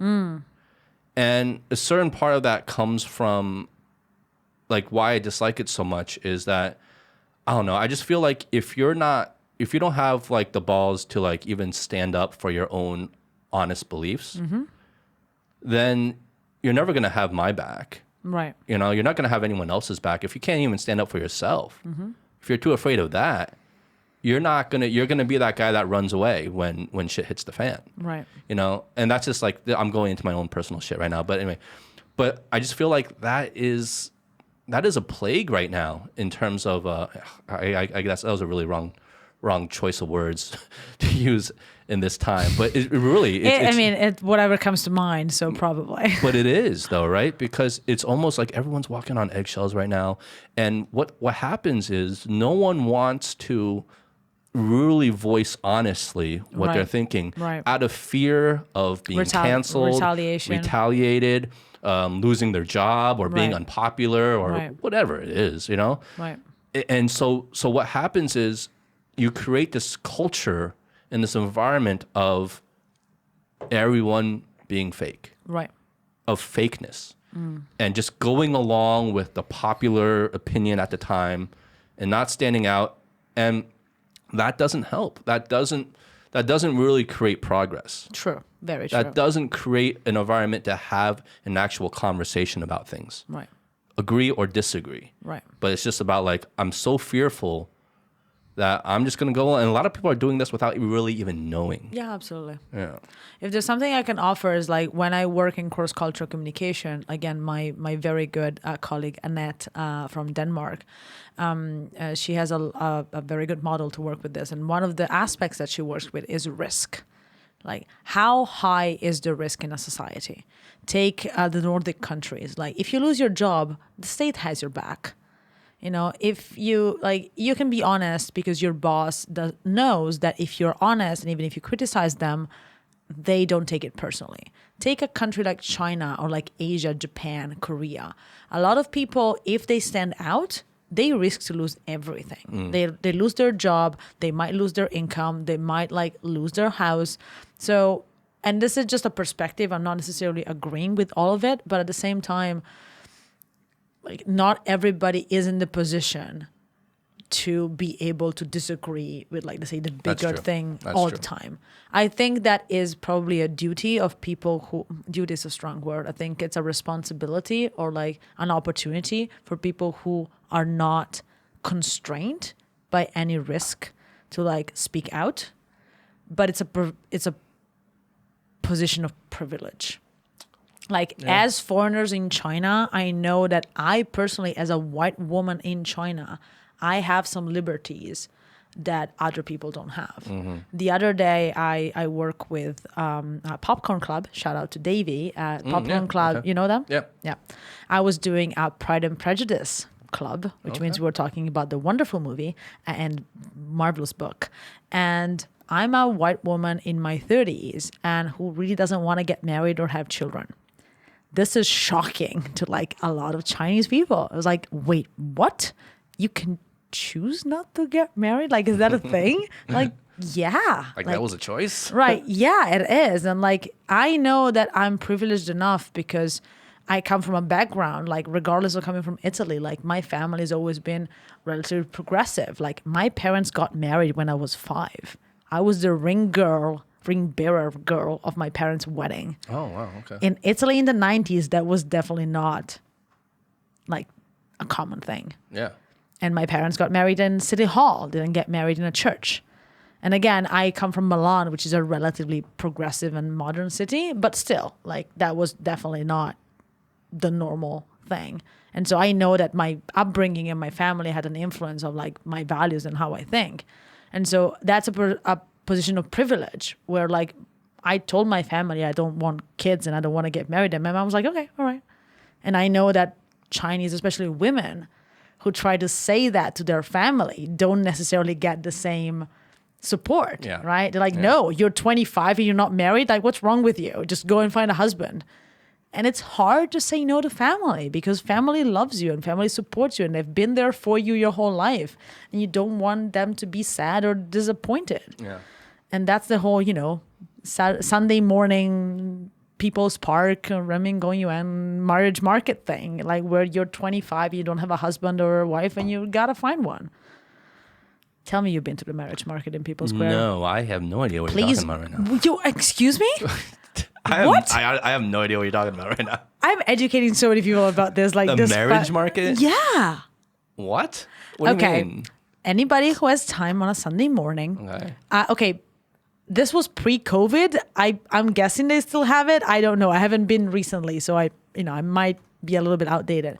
But they used to have in People's Square a marriage market, which means that you have aunts and uncles and grandmas and grandpas with umbrellas on the ground. The umbrellas are open, and on the umbrellas you have stuck out a bunch of CVs of people who are looking for partners. Resumes? Yes. Like, what's on these resumes? So it's like if you don't read Chinese, it's a little bit less interesting because it's all in Chinese because they don't really go for foreigners. It's like age, occupation, salary, house holding, if you have a house or not, like how tall you are, how much your weight is, what are you looking for? Just like the nuts and bolts of everything. Yeah, like no fluff, no frills. Personality doesn't matter, your appearance doesn't really matter. If you were born in 85, do you have a house? How much do you make? Right, exactly. And like this is, to be honest, is a refreshing take and a very practical take on marriage. Not something necessarily I agree with, but for people who want to get something done, I appreciate the effectiveness of it. And again, it's not the girls and the boys who are actually there. It's mostly their relatives who, with or without their consent, that I can't say, are out there trying to find a good match. And that's the They're being like brokers. Right. And that's the cute part. Then you have the agencies where like people actually pay someone to be like a matchmaker. Right. And I've been told that that's like more effective because they have like a larger pool to draw from. And again, this is all like anecdotal, but I heard from people who are like, yeah, I would use a matchmaker. I don't have time to find a spouse. Like I'm too busy with my work to actually go out and date. And look, dating is a whole thing. So like. Well, I guess it's not that different than just going on a website like, Match.com or Plenty of Fish or whatever. Yeah, well, whatever the sites. I don't even know what the sites are these days, but I guess it's no different because the websites and the apps, they're acting as like brokers and matchmakers. Right, exactly. For you. I guess again, there's an idea of intention. Like a lot of people, especially in China or in Asia, they date or they want a relationship to get married. Mm-hmm. If both people are on the same page and they want to date with the intention of getting married, why not get all the cards like on the table? Like, okay, this is what I want. This is what you want. Let's talk about it and let's see if we match. It does take the romance out of it. I won't lie. But if both people are okay with it, like, who am I to say anything? I wouldn't do it because, again, no intention of getting married. But I'm sure it works for some people. I didn't know about that. Yeah, it's fun. And like, in China, unfortunately, and this is as a woman, I'm very very vocal about it, that the idea of like leftover women, yep. Which is a terrible idea, and nobody should feel left over just because they're over 27 and not married. It's a terrible term. It is also very it's because so like the stigma that's attached it's so to it. demeaning, and it's like so. Like, what does that even mean, right? Like how like defining a woman just because she doesn't have a partner, it's ridiculous to me. But I understand as a person who understands cross culture, I understand where it comes from. I also understand that a lot of women like nowadays are not happy about it and they're trying to try to take a stand. I do though, like through my various experience, like talking to people, I do see that there's a slight change in how people are thinking, like the younger generation. I do see, especially like through Popcorn Club, like the younger generation, they do think differently compared to like, the 20-year-olds, like young Chinese 20-year-olds. They do think differently from their 35-year-olds counterparts. Yeah. So like whatever education, whatever cramming, whatever like international fancy MBA kindergartens, because I swear to God, I've seen an MBA kindergarten. I don't know what that means. It just freaked me out and I don't know what it wants to be. I just was like, I don't know what it means. I whatever. MBA kindergartens, whatever that means, I don't know. But apparently people are paying a lot of money to put their children into it. And like whatever that's doing and how much expensive it is doing something. So like people of the younger generation, and again, not everybody, but like they are starting to get new skills. I was talking to a friend of mine, Italian, and she has 2 children.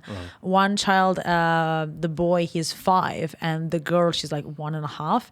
And yesterday we were talking about she's thinking of enrolling her child into school, right? Because he's 5, so next year or in 2 years he's gonna go to primary school. And they were thinking, choosing which school to get. And you can go international school, you can go local school and whatnot. And they were like, some schools are just talking about public speaking. And my friend was like, well, do you do public speaking training, don't you? I was like, I do. So if every child goes through public speaking training while they're like 6 years old, you will be out of a job in 10 years or 15 years. I'm like, probably, but I'll be happy to be out of a job if everybody goes through public speaking and like, soft skills training while they're in school, which means that they don't have to learn it when they're 25 to 35, because that's so much harder. But I disagree that you'd be out of a job. Oh, okay. I Well, would thank you. I think business would go up just because there will be more of because if everyone's going through public speaking training when they're young, that ingrains into the culture, into the system, and into people's mentalities that public speaking is a real life skill that you need. Okay. Right? So more Instead of just like an add-on that it's kind of nice to have. because otherwise, if not, like right now, like how many people are really thinking about public speaking as something they need to learn? Not that many. But everybody should. Everybody should learn public speaking. This is a PSA. I agree. But like if it was ingrained into the system at an early age where, okay, public speaking is a life skill that you need, Right. just like math, just like understanding like, like basic chemistry, I don't know, Right. whatever it is, you would need it. And then so as people age and get older, I mean, they're not going to be perfect. Just No, like, of course. like I went, I had history class in high school. Am I a historian? No. I learned math. Am I a math wizard? No. Right. But like, if I want to improve at these things now, I would still have to seek help. Mm-hmm. So I would think, it would be good for people like you, who are coaching public speaking.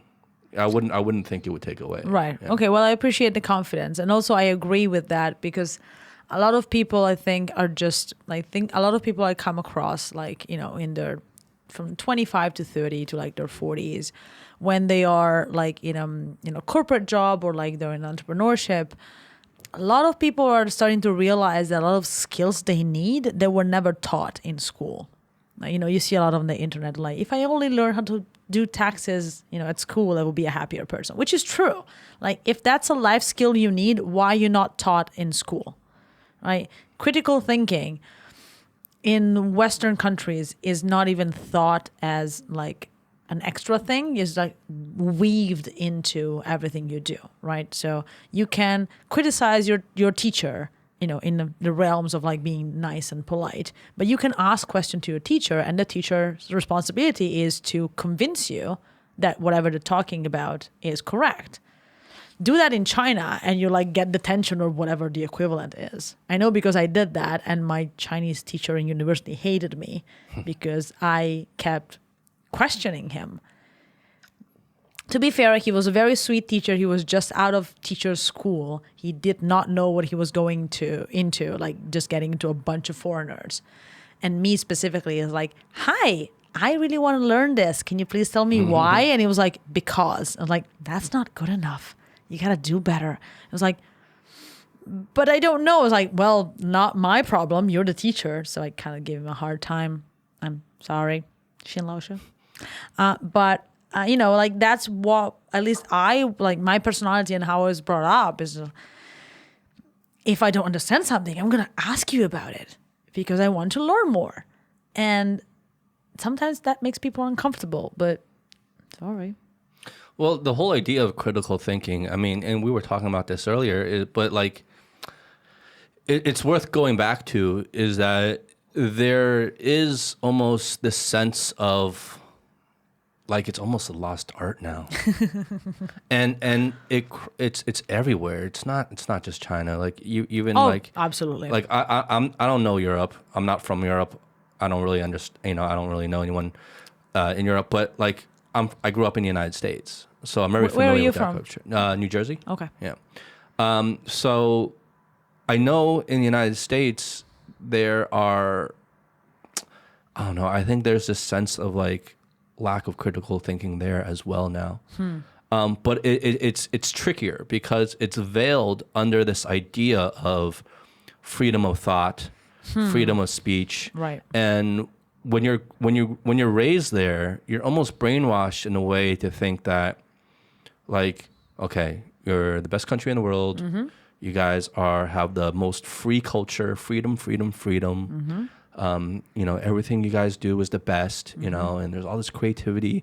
And, you know, some of that is true, but you're brought up to believe that so much that you almost get lazy in your thought.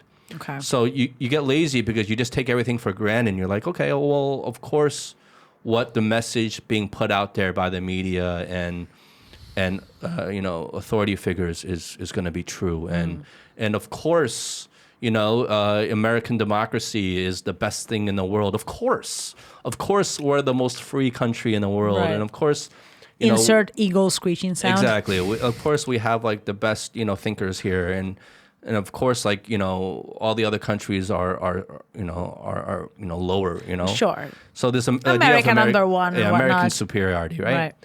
And we get lazy in our thought in that we end up taking these things for granted, and we stop thinking critically for ourselves and be like, wait a minute, maybe a lot of these ideas and principles that I'm raised thinking are not 100% accurate. Right. And that doesn't mean they're not true. Right. But maybe they're not 100% accurate, right? And I feel like with how divided America is now, there is this need to take sides. Right. You have to be on this side or that side. True. If you're not with us, you're against us. So, and that breeds even more lack of, I think, critical thinking, because now everyone's instinctually, right, like just trying to take sides, like out of impulse, out of fear, right, out of whatever resentment for the other side. They just want to take sides and stake their flag in the ground.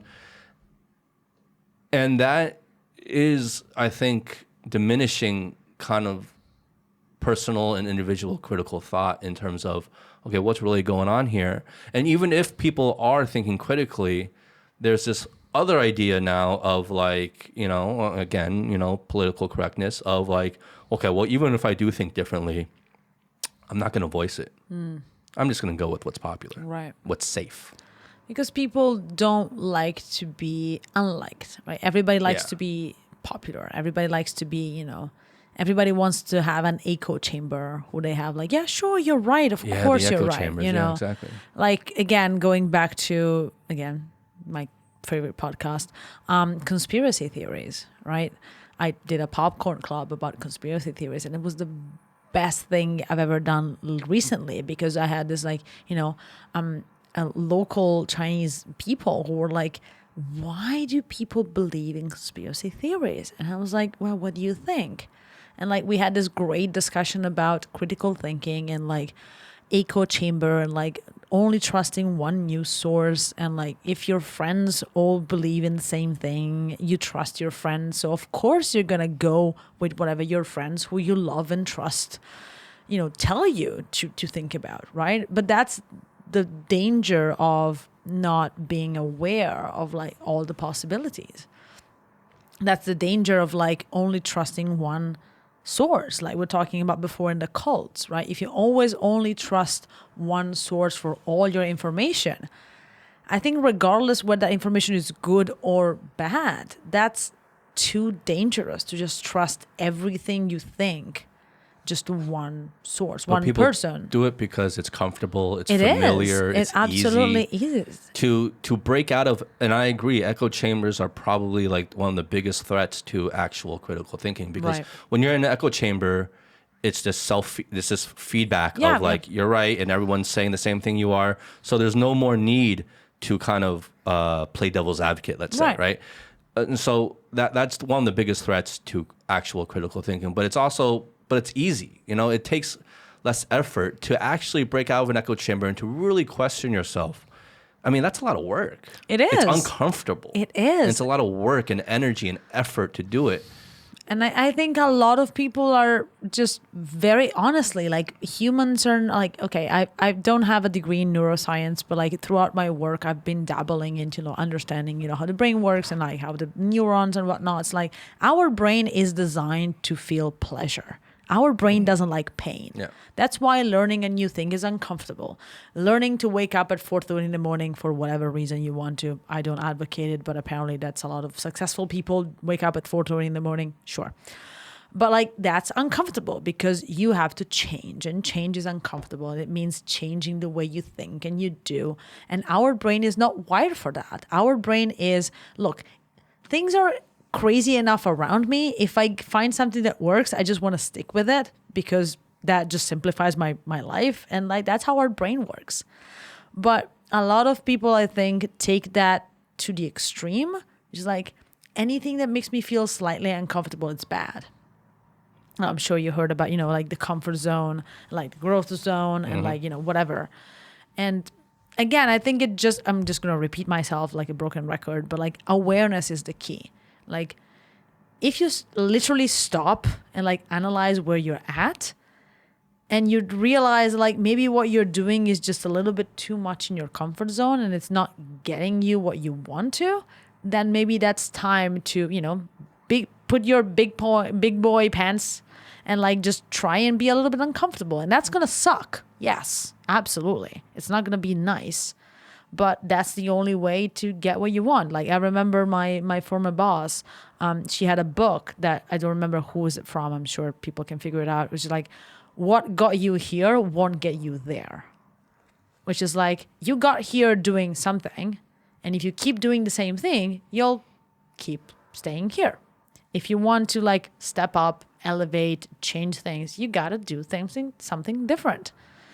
And that something different is going to be uncomfortable, probably. It's going to be scary, sure. But if you don't do it, then nothing's going to change. And I'm saying this as a person who's extremely afraid of like change. And I have physically forced myself into change something to get, where I want to go. Like regardless of whoever is listening thinks of me, I'm an extremely introverted person. I don't necessarily like people. Like I'm not a fan of like big crowds. Yes, my work requires me to talk to a lot of people daily. I'm very aware of it. That's why when I get to relax, I just stay home and do nothing because I don't want to talk to anyone. I'm the same way. Right? But like it means that like the first time I delivered a workshop, I was so scared. Like, why are these people like listening to me? Like, why are they going to trust me? What am I supposed to give them as value? Like, I'm a nobody. Why are they supposed to like take my word as, whatever? And that is scary. Putting yourself out there, putting yourself, as an expert or like someone who they should listen to. That's scary. Also imposter syndrome and whatnot. But by the time that you tried it once, it's scary. The second time you try it, it's just a tiny less scary. And you go, and now I have absolutely no problem talking to like 100 and 200 people. And I know that that's a huge accomplishment for like people that maybe they dread even talking to 2 people in a meeting room, right? But like that doesn't happen just because. It happens because you try and you fail, and failure sucks and it makes you feel bad. But there's no other way. Well, the reason you even tried in the first place, because we're going back to like our earlier topic of like, can people really change, right? And yeah, I guess people can change when it starts really affecting them personally. Yeah. So, I mean, you were on this path career-wise and personally. I mean, like it was touching you personally where you have to get into that like uncomfortable zone of like actually forcing yourself to change as an introvert, and it comes incrementally. But for most people, when we're talking about these changes and changes of like the way they think about things, their attitude towards things, for the most part, there is no consequence, right? We're talking about echo chambers. For most people, there is no consequence of them being in an echo chamber. Right. There is no immediate threat of them. It's not touching them. It's actually comfortable. It's not affecting them in any way. So there's no demand. There's no feeling of necessity to actually change, So they don't.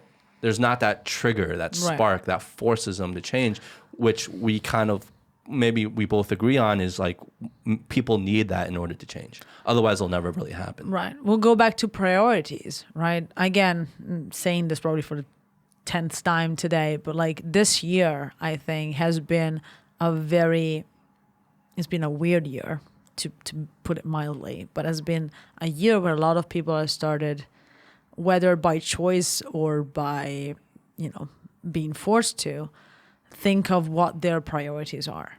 I heard a lot of people like pivoting their business, a lot of people like quitting their jobs, a lot of people like deciding that whatever they were doing was not working. And it sucks that we had to have a global pandemic for everybody to just kind of reevaluate their life choices. Yeah, that's true. I wish we didn't have to have such a destructive and painful event to make everybody just sit and like think for 5 minutes about what their life is going, But we had, and nobody can change that now, but a lot of people took that time to just reassess, okay, what are my priorities?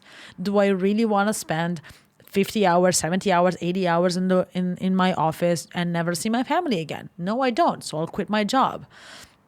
Am I really doing whatever I want with my life? No, I want to create my own business. Great, do that. Do I really want to be in this relationship because I really don't like it? No, then go. But whatever the priority is, you'll make it important. Yeah. And a lot of people, I think, again, on just broken record, come back to reflecting and like being aware. Honest talk, when I was in lockdown, I took, under the suggestion of a good coach and friend, Rachel, she's in Shanghai, and she suggested to me that every day I just start with a thought dump. Like just taking a piece of paper, just write down everything you're thinking about, whether it's about work, whether it's about, your body, your relationships, the world, it doesn't matter. Just write that down, look at what you're thinking about, and choose a couple of things that you want like either to focus on or like you can do something about it, and just use that as a tiny reflection way to start your day. So you just don't go on autopilot, but you actually take a little bit of time. I started doing that also because being in Italy, I would wake up at 7 a.m. or 8 a.m. and I would turn on my phone immediately. And I had like 300 WeChat messages because China was 7 hours ahead. And that was not sustainable. Yeah. Like that was not a great way to start your day with just like a bunch of like mostly work, but also personal, like WeChat messages. And like there's way too much to think about. So I would shut my phone until I had my like reflection and like my cup of tea and like my thought dump. And then I was like, I sit at my desk very like mindfully. I'm not a meditation person, but that's the closest I would get to like turn my phone on. I was like, all right, now I'm ready to face the world. And I was forced into it because of my circumstance, but I'm still doing that most days because I feel that taking some time intentionally to just like slow down is so important to just like figure yourself out. Yeah. And unfortunately, there's nobody who can do that for you. Right? Yeah. Nobody can just say, hey, Justin, this is how you are. Yeah. It would be really lovely, but it doesn't work that way. Yeah. No one can do that for you. Like not even a coach, not even like the best motivational speaker or coach can just figure yourself out. What they can do is just help you, take some tools or like ask you some questions, provoke some thoughts. But in the end, you only can do whatever discovery work you can do. Like nobody can do that for you. Yeah. And that's, I think, like the best thing about the work I do is like I am super aware that I can help people, but there's a limit to what I can do. And I think that that's what the honesty comes in. Like, dude, I can help you, but I cannot change for you.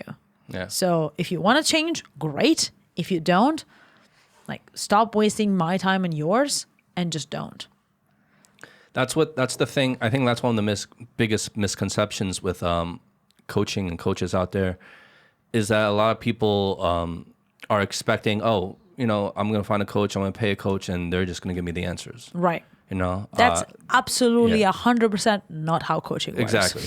Like once you understand that it's really not how it works. And, and it makes sense that it wouldn't work that way because the answers are in you. Like, I mean, that's so corny to say. That's a very platonic, yeah, like, but Socrates but it's really true, and It is. I've always believed that the answers aren't external. I mean, you can use external things as like a reflection point, Absolutely. but the answers are ultimately within you. You have to find your own answers, and coaching can help you find those answers, but they can't just give you those answers, you know? And that's a big misconception. A lot of people think, okay, coaches, okay, draw a game plan for me.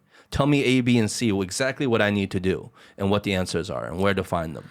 And that's not how it works, and nor should it work that way, because that's then you're just, again, we're going to like cult behavior. Then you're just buying into what someone else is telling you, Right. instead of, you know, finding the answers for yourself, which is way more cathartic, way more powerful.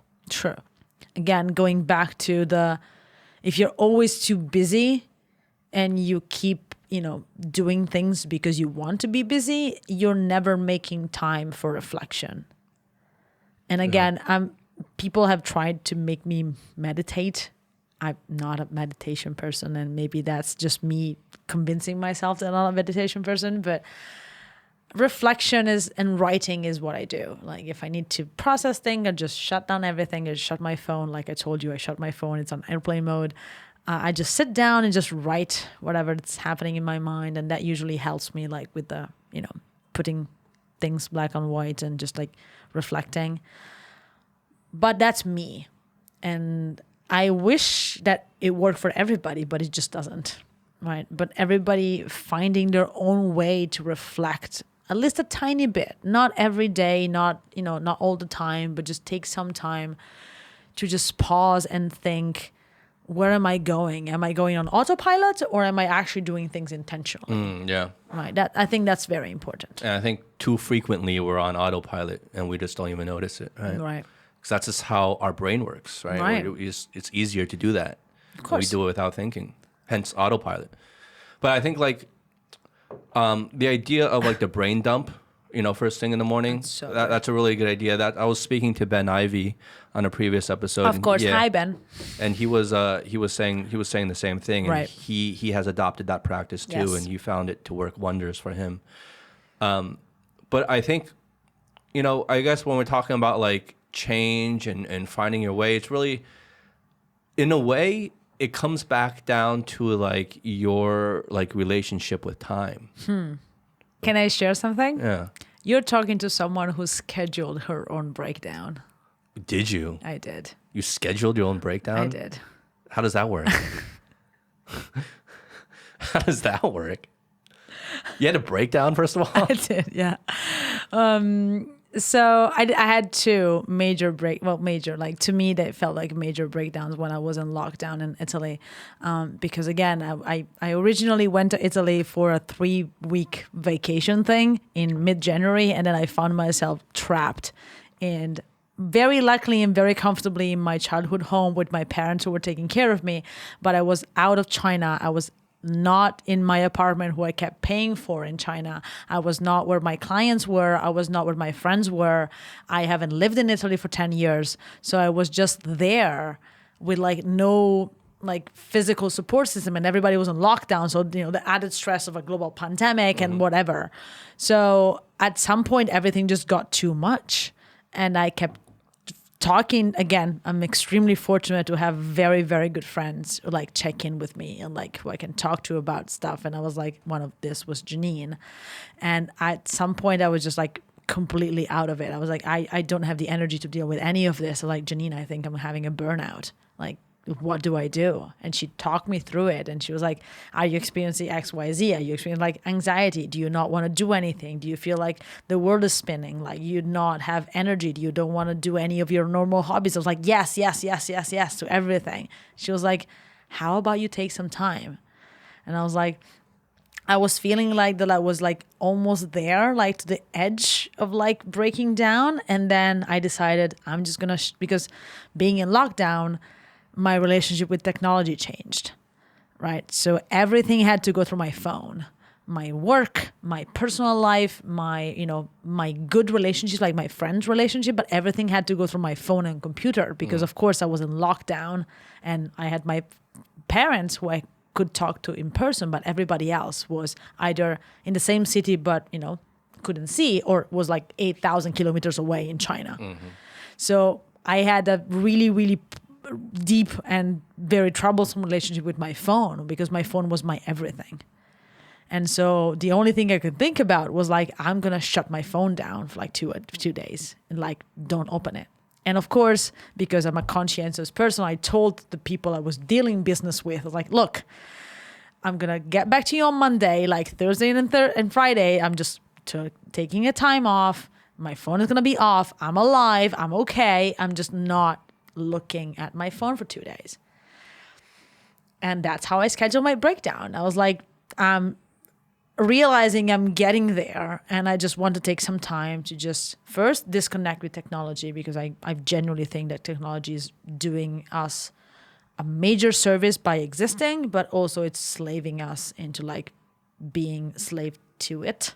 Like we believe that we owe our lives to our phones, and we really don't. But because so much goes through it, then you just feel that you always have to be like, your phone is always like at the corner of your eye. Like you always have to Your pay phone's attention. more valuable than your wallet now. Yeah. Also, your phone is your wallet. Yeah, exactly. So. And so I shut my phone down, and like I told people, like a couple of people that I was like very close to, everybody else could wait. It doesn't matter. I transferred all my WeChat groups to Janine, and like everything was fine. And then I just took this couple of days of like not turning my phone on. And I thought I was going to have a meltdown. I thought I was going to like freak out. I thought I was going to like crave my phone, but I just felt like a relief. Like I went to the supermarket, you know, during lockdown and whatnot, which is not necessarily fun, but like I took a walk. I just read a book. I just spent some time baking bread with my mom, which I haven't done in 10 years, or even baking bread because that was a quarantine thing. And the world kept spinning. Like nothing really changed. People were still there when I turned my phone on. You know, business was still there. A couple of days didn't really change that much. But my mindset was like, okay, I can do this once in a while. It's okay to take some time to just deal with whatever you're dealing with, and not necessarily like put a strong face and like pretending everything's okay. And yeah, so that's the story how I scheduled my own mental breakdown. Well, that's really good. Like, but what does that say about like, I guess, what does that say about like our relationship with technology then? Huh. You know? How much time do you have? Well, yeah, I guess. I mean, that's a whole nother podcast, right? Like, but like, because you're not the first person to want to go on like a technology detox, right? And so that idea has been out there. Right, of course. And so as a very good friend of mine would say, there's nothing new under the sun. Like we're not just inventing anything. Just everybody just takes whatever it's best for them and tries to make it work. And technology has become such a big part of our life that sometimes, again, we don't recognize how much we are glued to our phone, how much we need we depend it. Yeah. The dopamine rush of like just getting a new message, or like checking your status and like see all the likes and like see whoever's sharing, like it's addictive for a reason. Like every social media, like how many people, just take the subway at 6 p.m. in Shanghai, and how many people do you see not looking at their phone? Like nobody. Right. I'm so glad you said that, because I've done this several times where I stand there and just I look at people. Oh God, dude, people watching is my favorite sport. Like I just like people I watch. love people watching. I'm not really on my phone in the subway, to be honest. I can't, because I get motion sick really fast. Really? And so I can't watch, like I can't read, I can't watch my phone on a moving car, train, or like subway or like me neither. anything. I'm listening to music, but I'm not like physically looking at my phone. So like, I've done this several times. You look around. And you can do this in New York. You can do this anywhere. You look around the subway. Any city, absolutely. How many people are not looking, like heads down, staring at their phone? Literally, everyone is. You know the Chinese word for that, right? No, what's the Chinese word? Dito Zhu, which is like the group of people who like put their head down, because it's like the people who just can't not stopping watching at their phone. I'm sure there's a different. And when you do it, it's wild. It's a wild feeling, right? Like you get that like tingly feeling through your body. Like when you see that, you're like, oh wow, like it's almost like surreal. It's almost like a scene out of a movie. It's uncanny valley, right? It's like, am I the weird one? Well, it's not only the weird one. Like, yes, it is like that, but it's also just like a scene out of like a sci-fi movie. It's like a scene out of Black Mirror, where you're just like realizing, oh damn, like we say this, we talk about technology, everyone talks about this, but when you really see like that image of like when you're actually the one looking around and you realize you're the only one out of this entire train of subway cars that's not looking at their phone at this moment. Like all of a sudden this feeling strikes you like, oh, this is real. Like it's not just an abstract thought. No, that's true. Also, have you seen that tweet that tweet going around is like, kudos to Black Mirror season 6 for having us experience it instead of just watching it on TV. Which is like how wild this like 2020 has been. It's like we feel like in a Black Mirror episode, which fair. Kudos to, I don't know who it is, just look it out on Twitter. But I agree, and like that I keep going back to awareness because like maybe I'm a too much self-aware person, and that's going back to like being too much in your head kind of thing. But like I do look at people's behavior, like I do watch people a lot, and I do realize that a lot of people are doing things without thinking. And it's not judging or shaming anyone, because I think, again, I'm way too on this side of the spectrum, like constantly analyzing what I'm doing and like, you know, social anxiety and whatnot. And like, oh, people think I'm weird. Like, what should I do? What should I? But on the other side, there's the other like extreme with like completely going again on autopilot, because, you know, you have a stressful, I have a set time management workshop that I do very often, which is like, what's your excuse for not making time? And people say, I'm busy, or like, I need time to relax, which fair. I understand the need for like decompress, because if you have a very demanding job, or if you have very, you know, like mentally challenging work or like family, of course you need, you know, some time to decompress. But like, how much decompressing looking at your WeChat moment is it really decompressing? Like you're just getting more information. Yeah. Like I tried to go on like a low information diet this year, and it's not going super well, but I tried. The idea of like try to build a dam where your information is coming from. Like, you don't need to know everything. You know what's ironic? What? Because we talk about time. Are we over time? This is probably like one of the longest podcasts we've ever done. I'm not mad about it. I'm not mad about it too. It's 10 to 6. We started this at like 3:20 or something. No, I really enjoyed the conversation. That's why I'm not mad about it at all. I'm just saying it's ironic. It's funny. It is. But at the same time, we never started with the intention of having like a short podcast. Exactly. So it doesn't really matter. Exactly. No, but it goes back to the idea of like authenticity. Well, you know, one of the main premises of this podcast is authenticity. And I think in your line of work, and what I do with this podcast, Right. it all rings true. Is like being authentic, being honest, being real is really the only way to really connect with people, to truly connect with people. Otherwise, you're constantly in a state of selling, right? And when you can do away with that mentality, where like that pressure, where like, okay, I don't have to sell something here. I don't have to sell myself here. I can just be myself. That frees you up to so many things you just never thought were that easy before, that become all of a sudden so much easier to do, I feel. Like when you said that, I just realized that like that's how my recent whole life has been set up. Like I'm extremely, like, going back to time, I'm extremely protective of my time. Like I've been known to just say no to people about, you know, a meeting or whatever, because I don't think I can make the time for it. Right? Well, I know when you walked in before we even started recording, you came in and you had this whole mentality of like, okay, 3:00 hit, boom, like everything, like you're in podcast mode, and yeah, like exactly. you knew you had a certain amount of time to do it. Exactly. It was like a switch that flipped with But that's me, because like I have, and this is something I've been working on, like being more authentic means that I can talk about it. But at the same time, like I have a private self and a work self.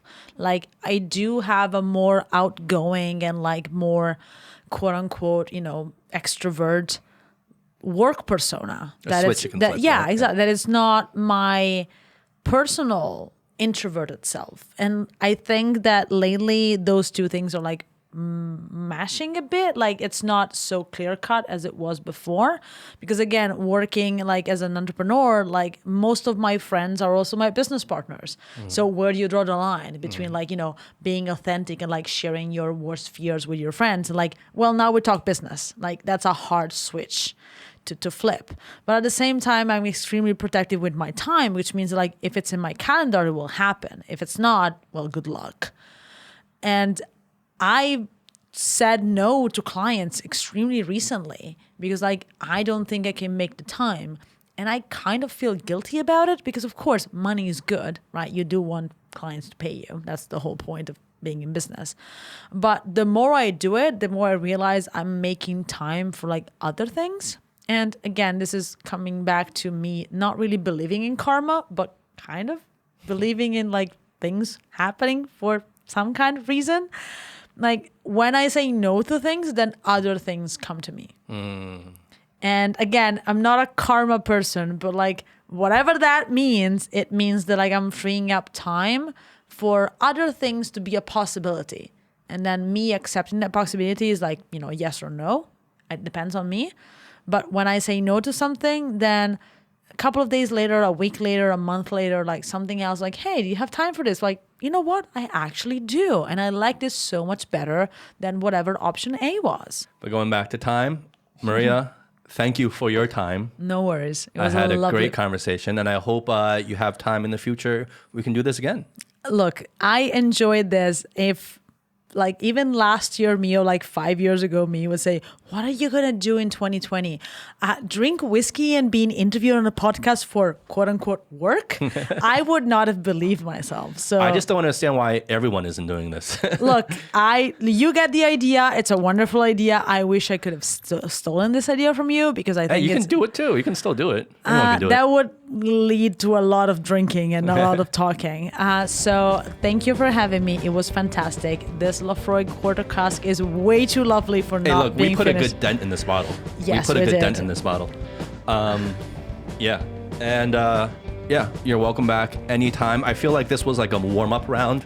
And then next time we do it, we can just like dive deep or like hit the ground running. Happy to come back anytime you want me. Like I enjoyed this so much, so I really, really appreciate it. Thank you for your time. Thank you, Maria. All right, folks. That's Maria. I'm Justin. Love you all. Bye. There is a sad